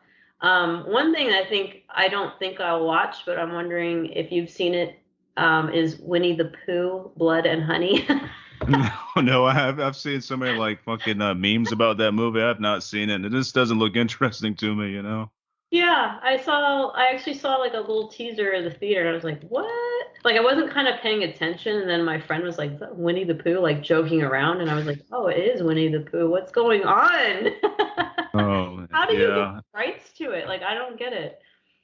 I Um, might save that movie for my cardio biking days or whatever. That when I throw a shitty movie on, it's like waste of time. That's probably what I do with that one. I'm not saying it's a shitty movie. It might be great, but I don't know. there's no way it's great. I mean, not in a Yeah. traditional sense. But I feel like if anybody from the Winnie the Pooh saga is gonna be like the horror person or whatever the horror character, it should be that like pissed off sad mule thing like Eeyore or whatever. Oh, Eeyore. Yeah, yeah. Yeah, but Piglet and Pooh, no. And isn't it just dudes dressed in like masks or whatever, like Yeah, robber looking guys? Yeah. So I'd rather see like an actual full like animatronic like Winnie the Pooh and stuff, like killer version of those. That would be cool as hell. yeah. I don't know. I don't understand how this got made and who thought of it. I Um, don't know either. oh yeah, it is public domain. That's hilarious. That's hilarious. You can just find something like super like wholesome on public domain and make something out of it that's horror. How funny. And it's made it to theaters, right? It's gonna be in theaters. Yeah, it is going to be in That's theaters. crazy. Yeah. Wow. Oh yeah. So it's not getting good reviews. But there's no way a critic would like understand that it's supposed to be bad. So maybe it is enjoyable in a way. Yeah, it might be watchable. Yeah, enjoyable, not great. Just something like, oh, that was entertaining. You know what I mean? Yeah, like I would go have a drink, go to this with my friends and watch it. That would be fun. Yeah, it's one maybe my black cat Lily will watch with me possibly. She might jump off the couch and walk away because it's garbage. Yeah. As long as there's no animal killing in it, we'll be fine. Yeah. I wish I would be warned of that anytime, but Yeah, give me a fucking warning at the beginning of the movie. It does contain animal killing, but plenty of people killing. Yeah. That's Revenge funny. of animal killing, I might be down with that. Speaking of new stuff too, I noticed Hulu just added the Boston Strangler movie. I thought it was gonna be a Oh TV yeah. show, but it's a movie. Have you seen that yet? I saw just last night I saw that they'd added it and I was curious. Like, yeah, are you gonna check it out? I don't know. I was like the cover looks pretty interesting, but when I watch like the little mini trailer thing that starts playing on Hulu or whatever, I'm like, I don't know. This it seems like something I'd rather see like David Fincher do or something. You know what I mean? Like that kind Yeah. of like darkness to it. Like if it's somebody else, I just I was under impression I thought it was gonna be like a David Fincher thing or something like that. And it's not. So I don't know. Right Right. now it's got like a 6.4 on IMDb. So I don't know. Yeah, same boat here. I was just kind of like, seems like it could have been done better for this story. So I wasn't Yeah. sure. Yeah, Keira Knightley. I like Carrie Coon a lot. Like I really like Carrie Coon. So, but Yeah. Keira It's a good Knightley, cast. yeah, I don't know. Just I don't know. That's a David Fincher movie right there. It's like written all over it. Like, why isn't David Fincher doing this? Like, Oh, I saw that you post recently about how amazing True Detective season one is. I'm right there oh with yeah, you. I actually oh just met a yes. guy who was working on the latest season with Jodie Foster. They're filming I hear that's gonna be good. Yeah, for sure. I think so. I mean, yeah, hopefully I'm not fooled again because the last two I was fooled. I was yeah. played. But how do That's you just good. how do you Yeah, top season one really? Maybe you this one. can't. Yeah, Yeah, maybe this one will at least be really good. I think that we all need to like separate season one out from True Detective. Like they should be like, let's call it something else. right. True Detective-ish. Then we Yeah. stop comparing it. Although two was just bad and three was good, but not True hmm Detective good. No, none of them touched season one, not even close. I think for me, it's season one, 100%, and season three. Season two, I kind of grown to like. I don't love it, but I'm like, it ends kind of cool. You know what I mean? But Some like, people really like two because they know it's yeah, bad. yeah. It's like, man, you coming from season one and straight into two, and you're expecting like the quality and the darkness of like season one. It's like, what is this shit, man? Like Yep. totally different feel. Goofy. Yeah, Yeah. And it shouldn't be like, and like, obviously Colin Farrell is amazing. So how do you fuck that up? But I just yeah. like this one, I'm thinking this is gonna be the one where I'm like, all right, cool, cool, cool. Yeah, this feels like it should be under the umbrella of True Detective. We'll see. Isn't Isa Lopez directing this one? I don't know. That did Tigers Are Not Afraid and stuff. I thought she might be involved in this. I know Oh, she's you're supposed to be right. doing I think she is, and she's awesome. And I have Yes. plenty of faith in her. That was another reason why I was like, okay, this looks great. Yeah, I think you're right. Yeah, I got a lot of confidence in this then. So Yeah, it should have an amazing tone, and I mean, I haven't really seen Jodie Foster in anything in a while, but like, what a great idea to cast her, to be like, yeah. make her a detective again. And I love that it's set in Alaska. That's really cool. hmm So obviously everyone's going to be thinking of Silence of the Lambs, and Oh it's yeah. been long enough to where I want to. Yeah, we need So more of makes that. sense. Yeah. Yeah, for sure. We need more of the dark 90s-ish thrillers and stuff that we used to have that we don't have anymore. Like, the thrillers and dramas that come out now are just kind of whatever, they don't have that like darkness to them that we had back in the day. Yeah, Let's bring that back. yeah, yeah. Like Seven. Yes, yeah, yeah, yeah. That's the kind of shit I want to see. Let's make this like Seven. That'd be great. That would You be know. amazing. Yeah, that's why I Yeah. was so stoked about another Mindhunter. I'm like, oh, cool, they're gonna get into BTK. It's gonna be fucking amazing. And nope. Yeah. Like, Fucking all ended. right. I'm like, God damn it. They end everything I like. Every fucking show I get into, they fucking end like Brand New Cherry Flavor was one I liked on Netflix. It was the same people who did fucking what was that shit? Having a brain fart on that one. But anyways, Brand New Cherry Flavor is a really killer series on Netflix. They only gave that one season. They canceled it. They canceled a couple other shows I liked. Oh yeah, the new Let the Right One In, which I thought was fucking great. It was a nice take on the Oh whole fucking yeah, Let the Right One In story. They canceled that after yeah. one season, and it ended Really? on a goddamn cliffhanger. I actually like kind of not because I didn't enjoy it, but I kind of faded out watching it, and I meant to get back to it because I did think it was good. I was like, oh, this is actually really well done. It wasn't like super different from the movie. Maybe that's why part of it where I was just like, I'll get back to it.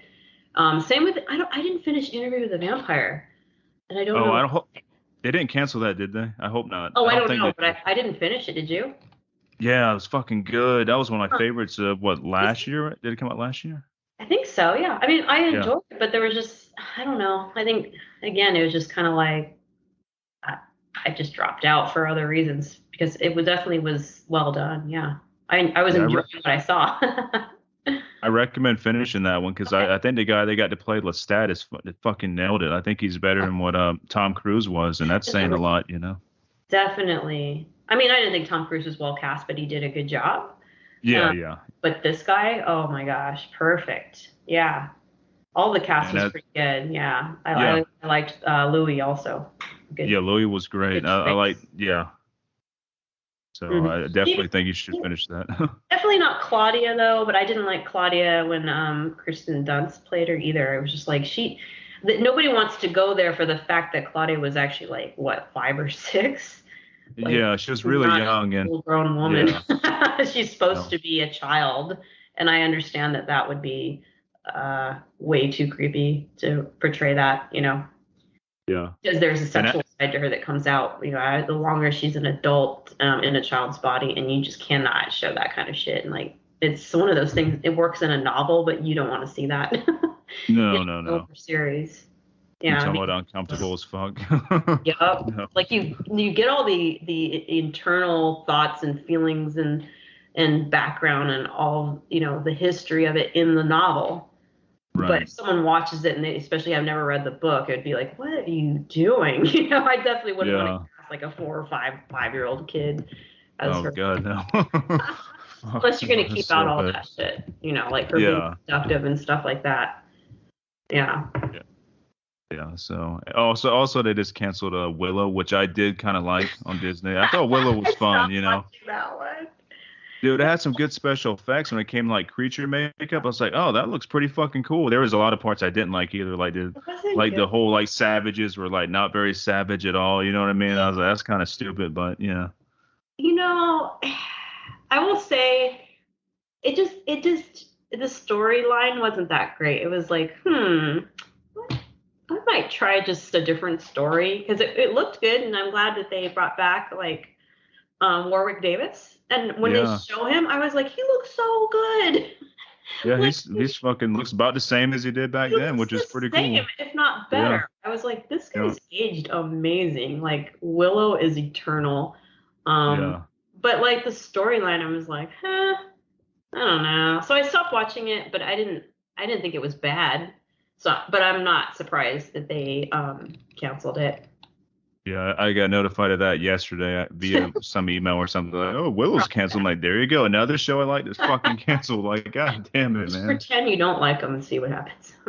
Yeah, like this shit. A lot of the shit shows get second seasons. I was watching Yep. we're watching fucking the Pack or the Wolf Pack, some new show that Sarah Michelle Gellar's in. Have you seen this? Oh no, She's in. Oh God, yeah, and I love she's awesome. I'm like, oh cool, Sarah Michelle Gellar's in a new show. It's about werewolves, but the Uh-huh. fucking werewolves are all CGI. The Oh shit, man. no, why? Bad Yeah. CGI. It's sci-fi original CGI from the 90s. Oh, it's so awful. I wonder Yeah. why do people keep doing that? Because it doesn't save money. I'm really confused why they go that route these days. Because everybody, like the jury is out. It doesn't look good. you know, Yeah. Again, like if you use a combination, it's pretty cool, but like it just does not trick anybody. Like maybe CG, like if you look at all the AI work that's been done lately, it's getting to the point where you can't really tell the difference anymore between real and fake.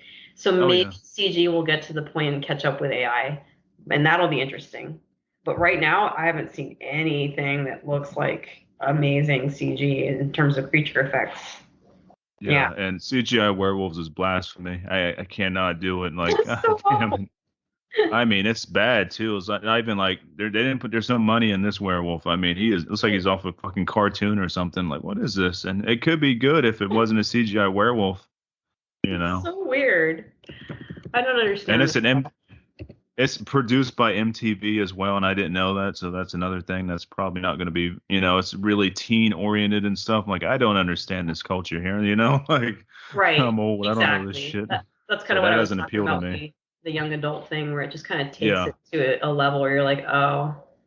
Oh, you know what was actually on Disney that was really great last year was Werewolf by Night, which was kind Oh, that was of great. Yeah, surprised. yeah, Yeah. I'm like, oh, this is just a little short and it's really good. Yeah. I yeah. want to see more like that kind of stuff. If you're gonna do, Universal Monsters stuff, I would love to see more of that kind of thing. No, It was really like well made and good cast.